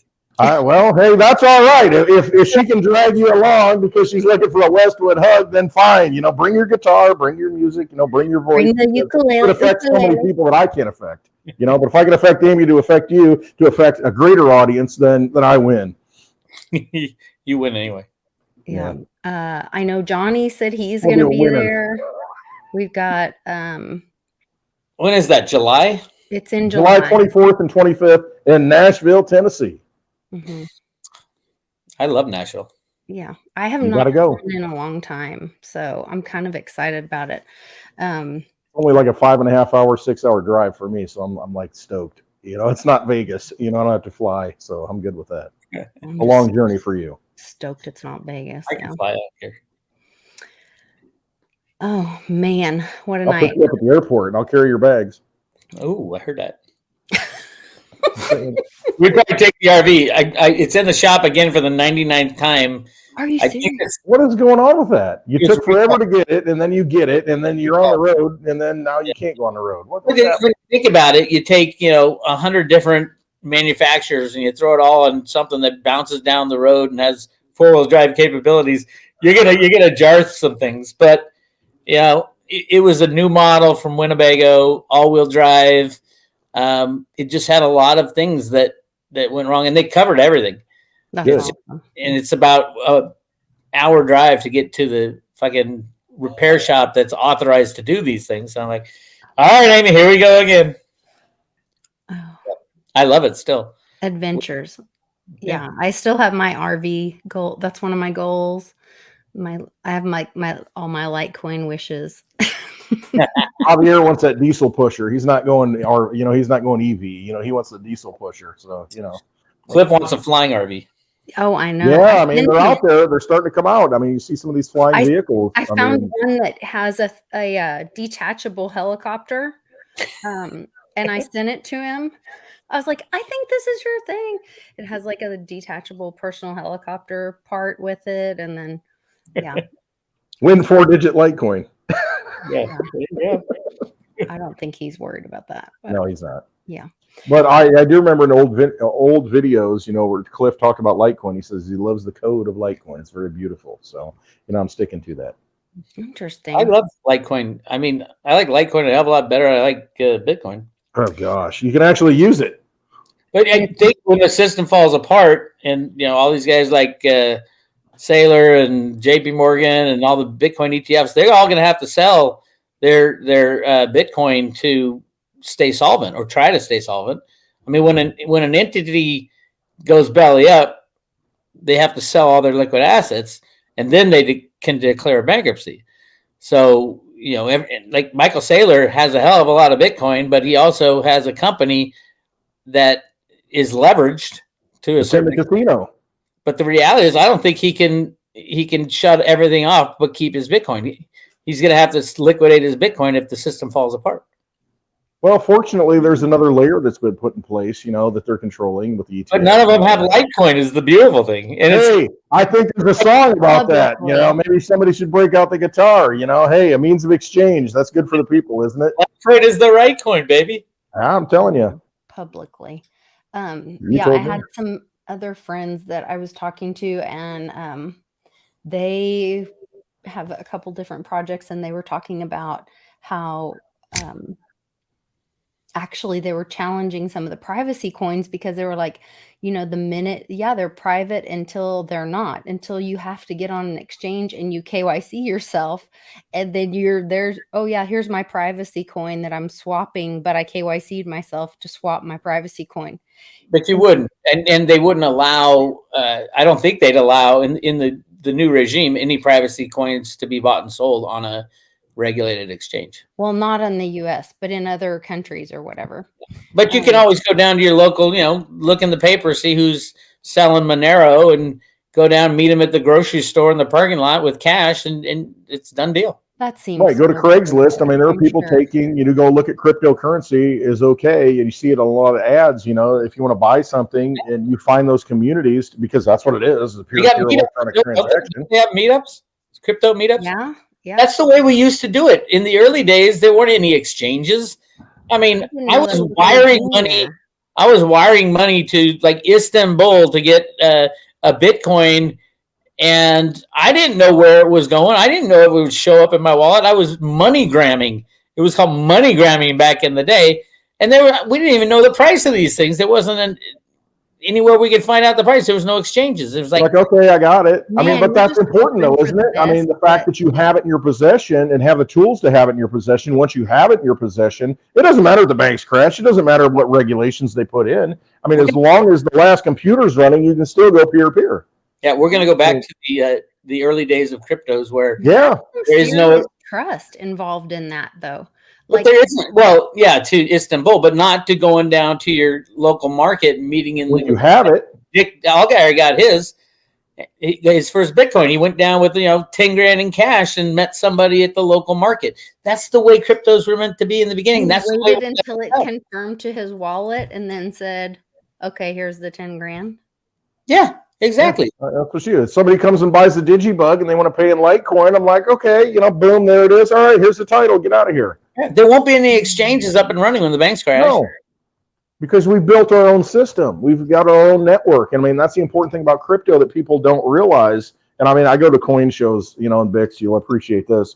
You see a lot of the old guys in coin shows, and my dad goes and sets up a table. There's another guy, St. Jerome, his YouTube channel, he lives around here, and we go to these coin shows and have these tables, and dad's got, silver and this and that, and we got a big sign up that says, accepting crypto, and then the one old guy at the end of the show, how'd you do, selling your crypto? So no, we were taking crypto for silver. He's kind of like, and I had this discussion with him, and we got into the whole thing of, he's like, well, I got this wad of cash. I can do anything I want with this cash. So here you are, a guy, old guy that understands silver, but, you know, is still holding on to this old system and the fiat dollars. Well, I can go anywhere with this. I said, can you go to the airport with $10,000 in cash? Nope. You can take your crypto in your head, you know, on, you know, however you want to do it, and restore your value anywhere in the world, and you can do that. And so it's a different form of money that a lot of people can't get their heads around, but it is a freedom thing that, I mean, we got to look at all aspects of it. You know, we're all silver bugs to begin with because we have it in our hand. But when you realize that, hey, we got this network that's been running over 12 years nonstop, that's going to validate the transaction anywhere in the world, and you can take that wealth and exit if you want to, like some of the movie stars say, if Trump, you know, like they said in 2016, they didn't leave. Oh, if Trump becomes president, I'm out of here. Okay, where are you going? Why are they? Yeah. But it gives you that tool, and understanding what that tool is and understanding the technology, because we are going into a digital world. If we're not going Mad Max, you know, we have to embrace that digital structure, because, you know, face it, we wouldn't be having this conversation if it weren't for the digital, the technology. So, you know, we gotta kind of realize that and not be, you know, a hermit, you know, and just back off from progress, because, you know, if we do that, then we wouldn't have been here, you know, if our ancestors, you know, did not embrace progress. So I'm making a short of that quote right there. There you go. Not be a hermit, and we have to. But we, yeah, Lisa's gonna bring that up to me next time we're going on the road. She's like, don't be a hermit. Sending it to you. If we did go Mad Max, silver and gold wouldn't be worth anything. They'd be worthless as well. And you become a big target then, don't you? I mean, you know, it's like a bunch of vagabonds coming after everything you have. So, hey, I gotta take this call real quick. I'll be back in a minute. Okay. 1 minute. Love you terribly. Okay, I'm gonna take him off the screen just put him on mute, but then he can come back on whenever he wants. Yeah, we don't want any inside information getting spilled here. I know. Very hot. That's I mean, you know, I love it. I love that, you know, there's so many people in the chat, and that's what it's really about. It's about awakening people. Yeah, like I said before, it's just, you know, realize how the power that we have and all the deception that they've created to steal our power, our energy, our eyes, you know, whatever it is, whatever energy that we put out, that's what they're trying to do. They're trying to steal that. And they try to say, hey, look, you know, dollar bill, y'all. You know, and it's just, you know, put your energy into things that don't matter. And that's what they want to do. They want you playing in that casino. They want you to give up the power, the sovereignty that you have as a, you know, a soul, you know, your sovereign control of your soul, you know, sovereignty. That's what they want to do. And they deceive you into doing things that, you know, is not right. And you feel it in your gut. And that's why so many people feel that something's not right. This doesn't feel right. You know, why are we doing this? Well, don't do it anymore. I mean, you know, just don't, and exit and just and find ways to, you know, be around people who think the same way. And that's why I do what I do here, you know, and that's, you know, we meet people and we bring people together, and it's all about community. It's at the grassroots level. We don't need top-down control. These idiots, these cardboard cutouts, these paper bowls, these paper tigers that are put in front of us, you know, on this AI screen at this point, they don't matter. What matters is your energy and what you do with it on a day-to-day basis. I mean, I don't care who cares who the president is. What difference does it make at this point? What difference does it make? Well, I think Biden's proving that it doesn't make a difference. I mean, he's not making any difference. So, bomb, Iran, bomb, bomb. Oh, did you hear it? We are now actively bombing Syria, Syria. Yeah, I think today. We're using a proxy, but we are using. I heard we did it ourselves. Or them using a proxy. I heard it was our jets bombing today. Yep, like an hour ago. Yeah, right before we went on, about a half an hour before. We were just paying somebody to kill somebody. No, we're doing it. I mean, I shouldn't say we. You know, the powers that be, the vampires, are doing it because they are desperate. Do something before. I mean, it's not like. Can you imagine a Trump-Biden debate? No, they're going to have to blow something up or get some nukes lobbed into the United States of America to wake people up. What is it that's going to wake up America more than we're awake now? I mean, literally, I live in California. There's some fucking stupid people here who have no idea what's going on. And how could they? All they do is listen to CNN, and it's just embarrassing. Iraq and Syria. Yeah, Iraq and Syria, but not Iran yet. That's coming. Well, I didn't even know we had a base in Jordan, when these 3 people got shot down and killed. Yeah. And I'm looking at the map, and I'm like, yeah, I realize, we have an empire everywhere, but we got a base in Jordan? What are we doing in Jordan? I mean, You guys remember that Art Bell time traveler from 2000? Yeah, John Teeter. Part of that, what he said is like Russia ends the war by lobbing 3 nuclear bombs on 3 cities in the United States of America. It's all right, I know. It's like, what do you mean Russia? We're friends with Russia. And all of a sudden now we're on the brink of global thermonuclear war, as they said in that 19 favorite war games. Exactly. The only way to win is not to play the game. That was the lesson of that movie. You find a way not to play the game. So yeah, it's a mess, and we might get to that. We might get to that. We're all gonna die someday anyway. It would suck to die like that, but hell, go down fighting in some way. Fight your local battles. We're all gonna die. This might be. Then is that how we all ascend? Like, not to get real heady, I mean, but like, is that how you go to the next? Oh, wait, I have Bix not covered up. Hold on, let me cover myself up. Is that how we all go to the next level? Like, that gets a little. I don't want that though. I came back one more time. This is it. I don't want to come back again. You don't want to. I mean, we're in the show, the big show. Right. You don't want to give this up until you have to. So do all you can while you're here. Yeah. And then if when you're done, you're done. And then you get to come again or figure out what you want to do next. The reality of being afraid of dying is going to just be the worst thing you can. Fear is a crippling. No, I'm not afraid of it. But like, I think a lot of the people that I'm afraid I'm not going to get my Social Security reboot. Yeah. But the people live in fear, a crippling fear every day. And it's the fear that kills you. And wear a mask. Put your mask on. Because stay 6 feet apart. Don't talk to anybody. Don't touch anybody. Yeah, they use it, and all it does is stop you from fulfilling whatever you goddamn came down here to do. You came here to do something, and you get off your ass and do it, because nobody has much time left. Even I don't care if you're 60 or you're 10. If you're 10, you maybe got 80 years left. If you're 60, you got 30 years left. Who cares? Do something and do it as fast as you can, and be on the side of the good. My God, you don't want to be on the side of the bad when you're judging yourself in the next life. Yeah. Don't live a life of regret. I mean, that's really what it comes down to. What was it, the Steve McQueen movie where he's out in the desert? I don't know what it was. And he said this vision of this entity that comes to him and says, you are guilty of a wasted life. Get a refill. And it's just like, that's what it is. It's like, why, what are you waiting for? Why are you wasting your life? Because at the end of it, you'll get to a point. It's like all these people, hey, when I retire, I'm going to go on vacation and do all these things. And then you need 2 hip replacements and you need all these things. And it's just, if you're not doing it now, you're never going to do it. That's the most important thing. So you got to do it now. Use the energy that you have, this vessel that you have, and do those things and project that energy from the spirit, that fire that you were born with, put it out there into the universe. And to hell with what happens. Who cares? It's your truth. And so live your truth. That's it. It's that simple.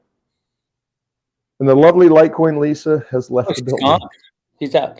I don't know. This has left the building. Yep. Well, Clint, I think we should get together somewhere. I agree. Nashville sounds like a great place to do it this year, but I just have to get clear the date, as they say, and talk to the lovely Amy, and hopefully Paige and Josh are off living their lives. Maybe we can take them out of retirement. That'd be pretty cool.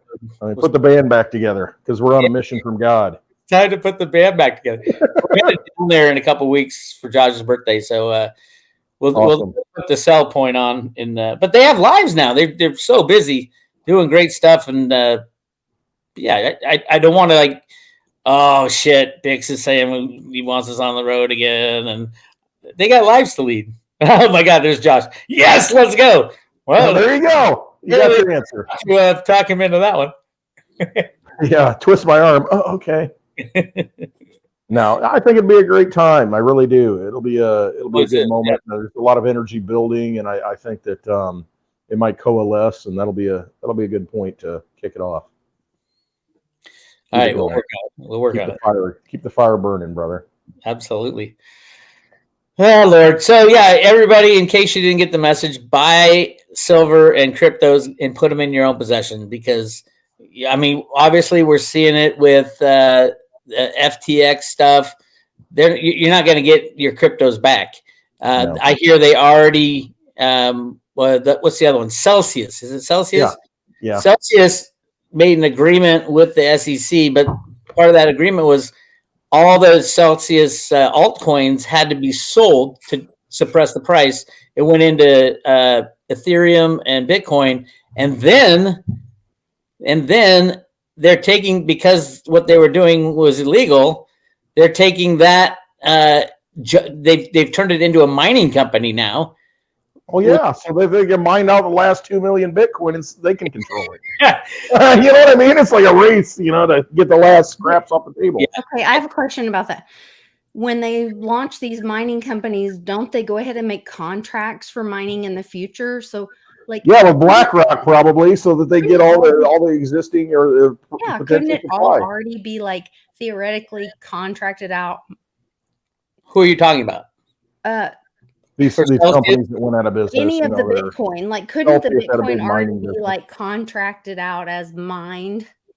For what are you talking about? Couldn't this price already be in or set because it's already been mined by contract? You mean on a derivative contract type of a short? Yeah, you can short Bitcoin. You don't need to have a miner for that. Right, because whoever is. You can go long Bitcoin too. I mean, Bitcoin has now been derivatized. So that's what controlled it, though, wasn't it? Like after 2017, when they saw the big run up, they're like, "Oh shit!" People are getting into this, and then they bring out the futures. They bring out all these control structures. Right, but it's got. I mean, for Celsius, the big thing, the reason the SEC approved it, and they had to approve it, was that they were going to get Celsius to sell off all the altcoins because Gary Gensler and friends have a hard time suppressing the price of altcoins. Bitcoin's easy. They just, they just take the FTX Bitcoin and say, okay, you're only getting cash. We're going to sell off the Bitcoin over 10 years like they did with Mt. Gox. With the altcoins, it's kind of harder because not many altcoins are stuck in these crazy schemes. But they are. That's one of the reasons I love that Theta isn't involved in many exchanges. Is got its own blockchain. Other than is the big mother plucker. And look what they're doing with the ETFs, though. I mean, you brought it up, and then you look at it, it's the same players. It's Virtue Financial. It's all these big players. JP Morgan, is one of the authorized, whatever, the middlemen, basically.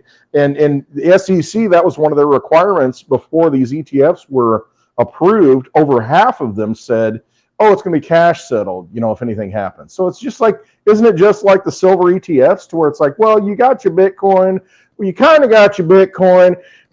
You kind of lost your money. It's that Trevon James thing with BitConnect. It's the same old game over and over and over again, to where they're going to cash settle you. And what's cash? It means nothing. It's like the underlying asset they want to control, and they want to have it in this overlay, this overlayer, this new system, meet the new boss, same as the old boss BS.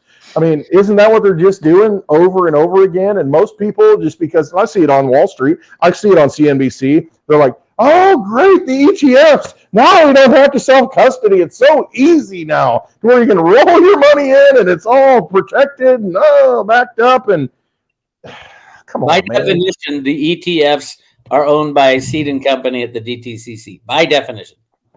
Well, there you go. Yeah, it's the worst thing. You cede your power. You cede your energy to them. I mean, they just laugh at you. I mean, the names they use. Are you guys trying to? It's not the Weir Winery. Oh, it's not? No. Well, I can't remember. You owe me a bottle. So my family. It's open it with a boot on the wall. It's a vineyard we don't make the wine. We have people that make it for us. Some of the best Pinot makers in the world. You can get it, I think, online. Like Brooksnote has a weir called Brooksnote Winery. Talisman Winery. Talisman, yes, that's the one Mom drinks. Williams Cellium, but you got to be on a 10-year waiting list to get that one. Talisman. Yeah. Winery. That was some of the best wine I ever had. You know, when you Talisman, brought that out there. It's pricey though. The warning. That's the one Mom drinks, I think. Get what you pay for. Your mom drinks Talisman? Yeah. Is she a big money person? Well, she loves Big Swear. Oh, those are the bottles I gave her. Brand. Oh, maybe. Oh, now I get it. I had one here. It's good. If you like Pinot Noir, it's the best in the world. We drank it when you were here. There you go. There you have it. But it's not the Weir Winery. It's a Weir Vineyard. Weir Vineyard. Okay. Yeah. But no, we don't sell retail or anything like that. We have other people. We just have the grapes. Oh, okay. So they buy the grapes from you, and then they buy the grapes from us. Yes. Yes. Nice. So they have it. That's how you win. Funny. Have the asset in your own possession. Remember back in the day? I don't even know if you remember this. And Uncle Cliff mentioned it the other day, where he said, if I had something, I would make a Reggie beer, and I would put his patents on the beer. And I about flipped out, because way back when I was first following you and Uncle Cliff and Bitcoin Ben and Snippy, and I think that's pretty much it. And I was like, oh, I want to have a Bitcoin Ben brew and an Uncle Cliff IPA and a Wix beer, my Wix beer. And then I was like, oh, I'll be the blonde beer. I'll be Litecoin Lisa brew. And then we've gotten into, like, now we need a Jenny Moonstone. She was going to be the witch's brew. Oh, there you go. Yeah, she was going to be, because when I learned about all this beer and root beer and stuff with the mushrooms and all that, and like how the root beer and the witches and why they killed women and called them witches and all that crazy stuff. Like, there's some crazy stuff in history. Anyway, so Jenny needs one. And then we were going to make a Snippy Sippy, because he likes wine coolers.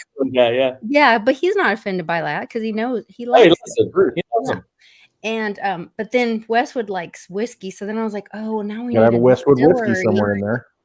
Yeah, we got to have a distillery. And then you can have custom product made for you, and you can just put the label on it. Absolutely. On beer, on wine, on spirits. But then my thought was, like, by the time we could afford to do this, we can't afford the metal to have the brewery and the distillery. Copper's too expensive. Because the copper, silver lined big silver lined barrels, aged in silver barrels. Yeah, all these. You're thinking too much now. But I'm like, well, now we need a winery for, like, Amy and my mom. They love wine. There you go. Amy's into champagne now. She's of course, bubbly Amy. Of course, bubbly Amy wine, champagne. That's perfect for her. And then Amy, happy bubbles for Amy. And then Road to Bruta. Yeah. Road to Bruta. There you go. Oh man, life. We have so much to look forward to. Like, I'm really excited about, and I think about, like, your picture behind you of, like, Road to Route A. Yep. And that being a coating, right? The Route A. Route A is a coating or a type of coating, right? It is it's from the root tree structure of the original computer programs written in Fortran for the creation of the banking system. Fortran, not 4chan. Fortran. Fortran is like the second shareable. It was an upgrade from BASIC. A guy named John Kimeny invented BASIC in the early 60s. And Fortran was like an upgrade from BASIC and that Alan Greenspan perfected in the late 60s, early 70s. And they used Fortran to program the first financial system electronically. How was I being taught basic in in high school in the 80s? Oh, it's the first shareable computer program. So it was If then go to thing, yeah. And then yeah, XYZ. the first AI. Yeah. Well, yeah. I mean, when you think about it, without the invention of BASIC, the world would be very different. I mean, the government had their own computer languages back then, but it wasn't like shareable. And John Kimeny, the guy who invented it, was very adamant. I'm not gonna patent this. This is open source. This is your first open source. This is the original shareable computer software. Does open source just mean shareable? Open source means anybody can develop on it. It's like the blockchain. You can look. It's open source. You can look at it, and if it's immutable, of course, cannot be changed. Yeah, the immutable part. But that's for blockchain. That's for Bitcoin, not a computer language like BASIC. You can program in anything you want using BASIC, using their structure, or you can go to Fortran, and now it's like embedded in everything, and there's so many layers on top. Cliff would be better to explain. I want to get your thoughts on this, but from a research standpoint, Bix. One thing that's always kind of in the back of my mind. Every blockchain, it operates under an MIT license, and I mean, it's almost like, is this a good guy, bad guy thing, to where you've got an MIT license? Well, in what world is an MIT license enforceable? Well, yeah, no, I get it. No, and it's just an interesting thing to me, because you see the players that come out of MIT, good, bad, ugly. Are you talking about Caroline Ellison? Man, her daddy, and Gary Gensler. Yeah, and then you got but Carly Lee came out of there too, and so you look at the whole MIT license. All these blockchains, I think they operate under an open source MIT license. Professor at MIT. Who was John Trump. Oh, there you go.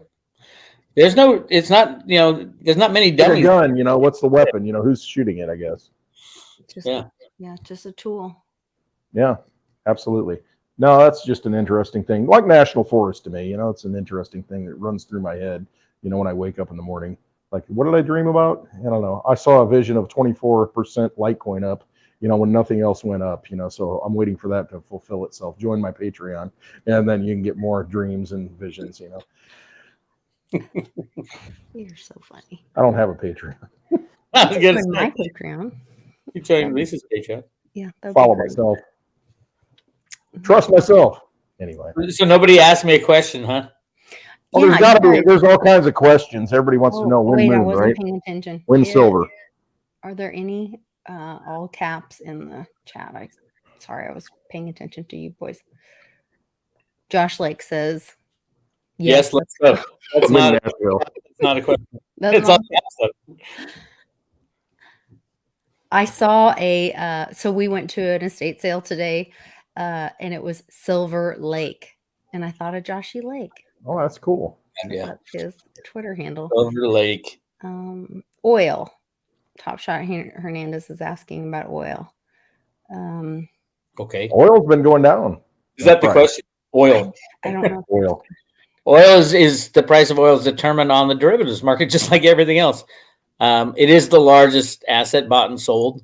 Oil and the oil derivatives, meaning oil and gas, Henry Hub oil, light sweet crude, you name it. There's a zillion different derivatives that control the oil markets. And yeah, they trade in hundreds of times what the underlying barrels are. The U.S. government is highly involved in oil rigging. They lie about how much they have in the strategic oil reserves all the time. Mm-hmm. Short-term Is that a survey too? No, that's the government telling you what they have, as if you believe anything the government says. Right.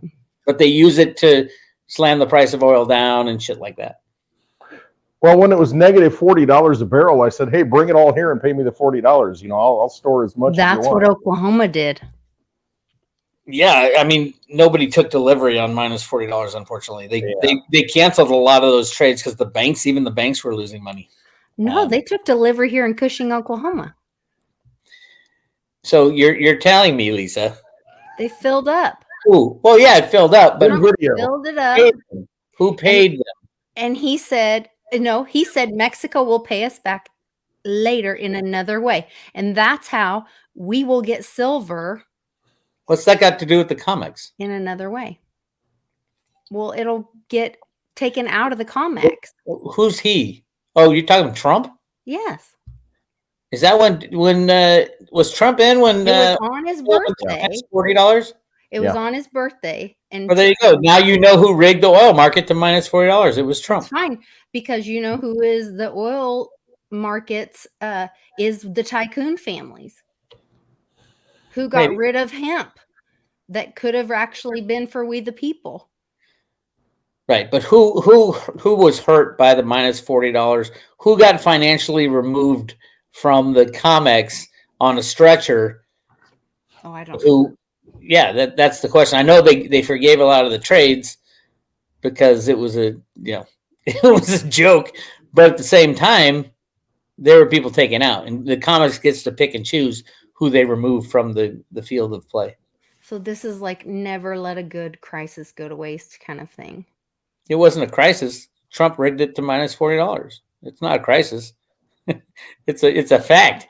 If you're short, you make a hell of a lot of money. If you're able to close out, you're short, because they froze the market after it hit $40. I mean, the whole thing is just stupid, and it reminds us that it's not oil that's trading; it's derivatives of oil. Yeah, I mean, I think that's the big point. I think about trading places. Lisa, you like Eddie Murphy, and so trading places, you got Mortimer. I was like, oh, the orange futures. Yeah. We lost everything. We lost our seat. Oh, what a glorious day that would be, to see that kind of thing happen. Well, they all get wheeled out on stretchers because Cliff says, bankrupted them all. Cliff says you don't want to live in a $600 world. It's not that having silver at $600 would be bad. It's that most likely the bad guy criminals have lost control of the system, and everybody's lost their 401k, and there's fucking fighting in the streets. Yeah, it's gone. That's what I was getting frustrated with. And it's gone. Westwood earlier about. I said, how come it's like in every scenario we the people lose out? Because that's the word casino. I mean, that's what it is. You lose. You steal your energy, and that's how it works. I thought it was the system was going to break, and we the people the truth would be revealed, and we the people could start over with nothing, and at least we would win in truth. But the truth.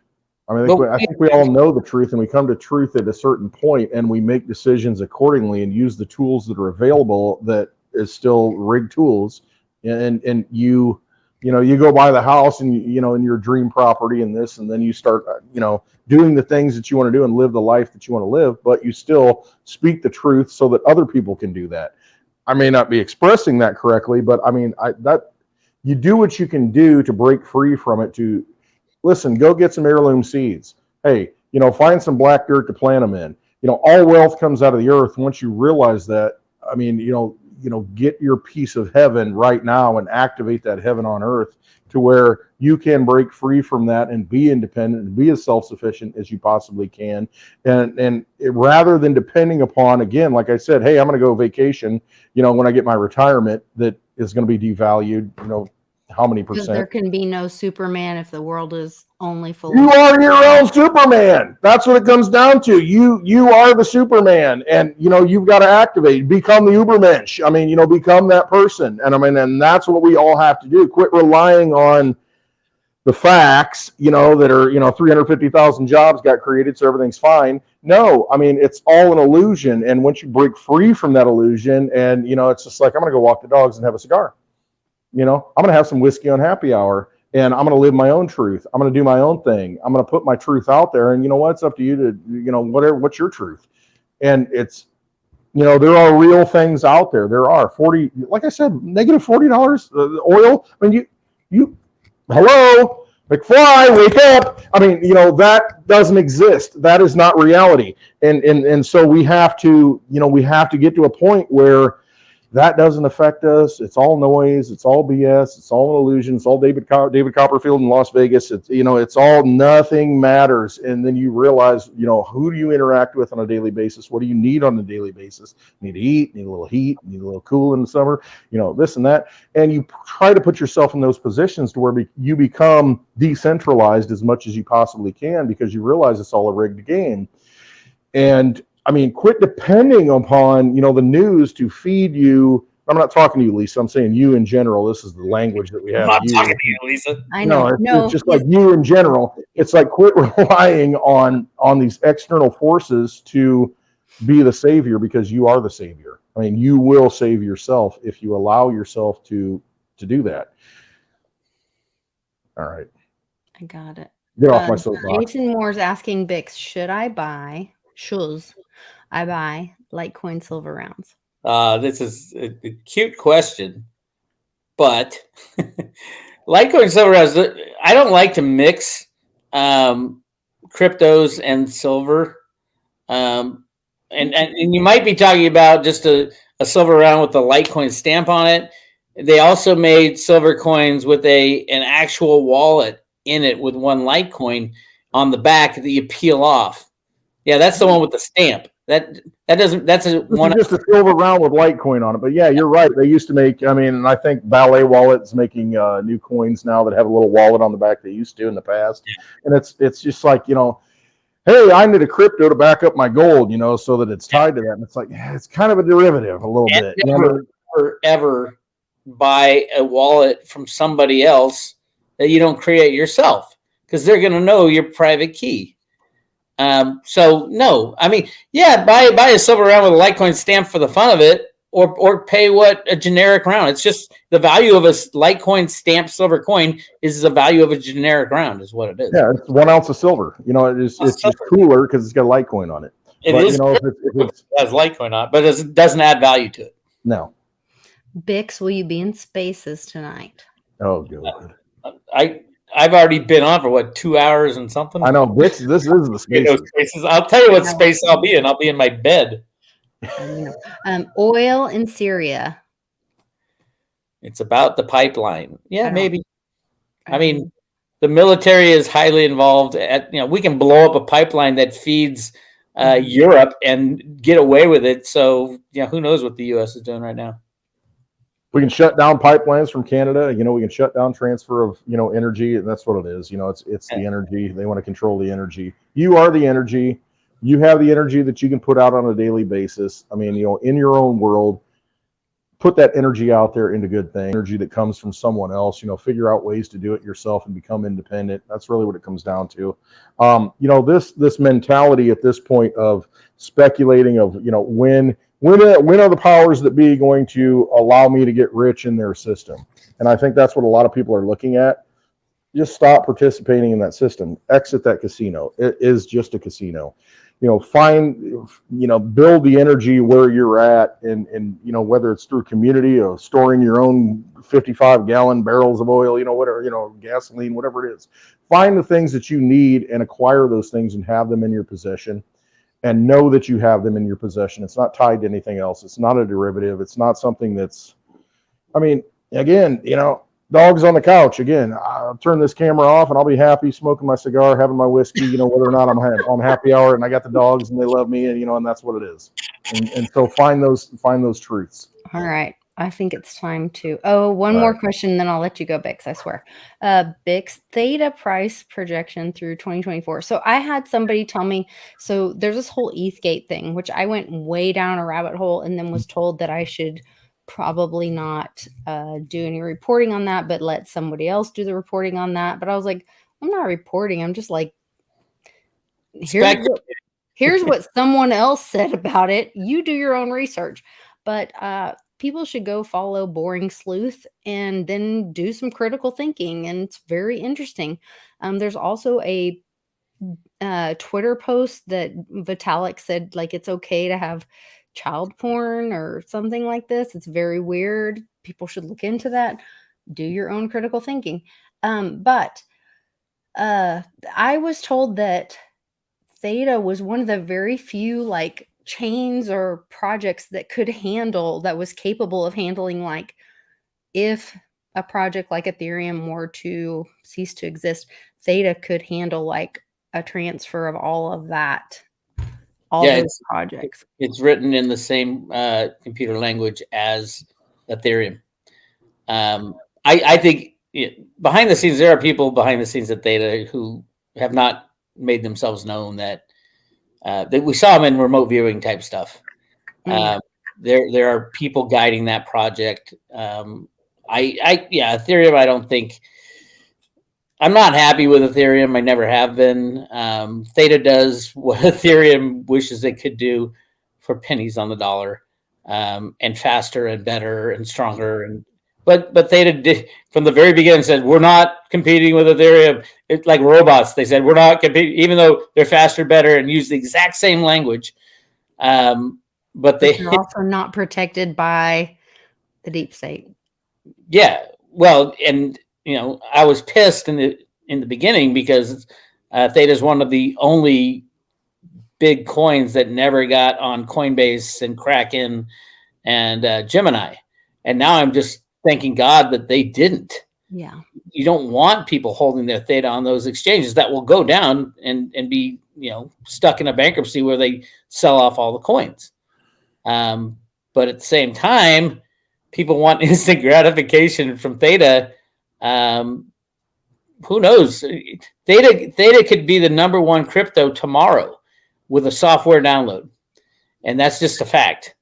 The Theta Edge node could be downloaded on every single computer on the planet, practically. Definitely every smart TV made within the last 5 years. You could be sharing broadband, fixing the broadband problem. You could be earning T-Fuel, all in the background while you're watching your smart TV. Theta Edge node is a software download, and Samsung could download it with an update to their TV in 30 seconds, and all of a sudden Theta would be the number one crypto, by far bigger than Bitcoin. And I think it will be ultimately, but timing is very important, because the U.S. has no laws on the books still. How many years later, 16 years later, there's no laws on the books for cryptos, and that's on purpose. Yeah, they're regulating by prosecution, basically, and the people involved are horrific human beings. Gary Gensler and even worse, the people who took down Reggie Middleton. I mean, that's where it was. Jay Clayton left the room and left Gary holding the bag. And Gary's the one who signed the checks for Hillary. The Russia, Russia. Yeah, for the what's it? The Steele dossier. Yes, all the Steele dossier. Gary Gensler signed. His name is on that check. I would love to see that check. It's my understanding that when Obama was in, he pardoned all these people for stuff.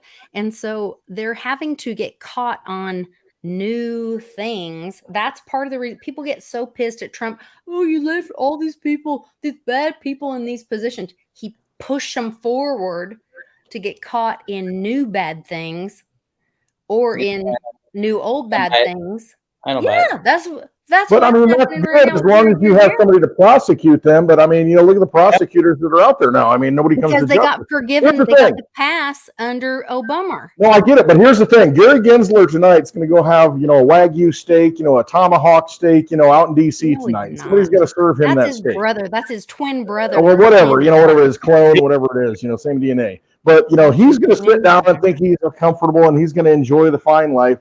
Somebody is going to serve him. Somebody has to get him out of the limo. Somebody has to participate in that game. If you're a waiter, if you're a cook, you have to make that. You have to bring that. At some point, we have to say, enough. You don't deserve to walk down the street. You do not deserve to be comfortable. You are an alien. You do not deserve to live with us as human beings. I'm not going to put on the uniform. I'm not going to put on the badge. I'm not going to carry the gun to protect you. And I mean, until we get to that point, we're going to have 300 National Guard people from Illinois that are going, and this is the news this week, 300 National Guard soldiers that, believe in America and pledge allegiance to the flag, they're following orders, and JB Prickster, he gives a big speech, oh, thank you for your service, and he sends them off to the Middle East. National Guard. Bush started this crap. National Guard. They're not guarding our nation. Our nation's got an open sieve at the southern border, and they're going to the Middle East until we say enough is enough and quit participating with our energy. And it starts at a very local level. You think you're going to have a nice steak? You're not going to have a nice steak. I'd bring him out a piece of freaking garbage, bloody pork steak. I'll serve him. F him. He does not deserve to participate in the system anymore because he screwed everybody. Vampires, quit feeding them what they want. Quit giving them the energy. And I mean, it has to at some point. There's got to be an awakening moment to where we realize who the enemy is and quit serving them. Quit being serfs. I mean, it's nonviolent. You just say no. Yeah. Maybe I'm idealistic, but that's how I think. Sometimes they need to get served. Well, depends. I'm not running for president. You're not running for president. I would not. I'm not suicidal. I'm not. I would not make it president. And the reason is very simple. Trump was the right guy at the right time. We need the biggest asshole on the planet to turn into the president of the United States to make everybody bow down. Literally, the world tour Trump did right after he got in office. You had the Pope kissing Trump's ring, walking in front. He's going to Forbidden City in China. He's showing up, and I mean nobody else gets to go there. And he's showing up, and they're honoring him and playing songs, and jumping around with swords and stuff, making him the king. And so maybe treaties were made. Treaties were made, and maybe this is all just a play out of that. I don't know. The fact is, I know what I know in my real life. I know what I know now, and I know that if I see an asshole, and if I'm a server. And that guy if Prickster shows up, am I going to serve him? Am I going to be no? You're on the list now, Clint. What are you on the list for? I don't know. I got threatened. You're not on the list. You're not doing enough. I got threatened last week that I was on the list. Yeah. On the list. You're on the list. You're not making waves. You're not on the list. Hey, well, Bix, we love you. I know we've kept we do love you too long. I want to see you again. Give you a big hug. We'll get together soon. I'll make it happen. I'm going to call your wife and make it happen. Wait a couple days so she's over her whatever she's going through right now. I know. I feel terrible that she doesn't feel. Send her a text. I will. I need to call her anyway. Set it up. It's nice catching up with you guys, and you guys are doing great things. Keep it up. Thank you. Well, that means we love you. We do. Mm-hmm. That's what it comes down to. That changes everything. It's a love for humanity and giving of yourself to make things better. And I mean, you've done that, and I appreciate that so much, and I resonate so much with you.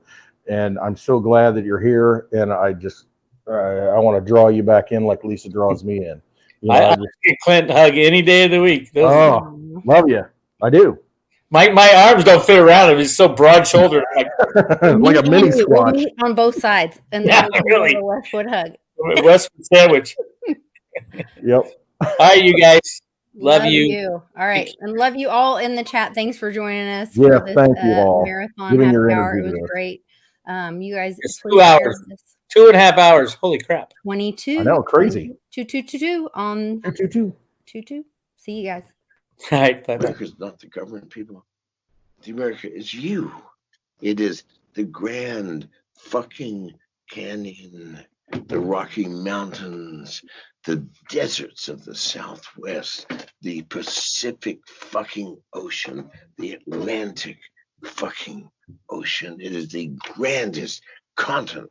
And what the fuck have you people done? You have turned yourself into sheep, every goddamn one of you.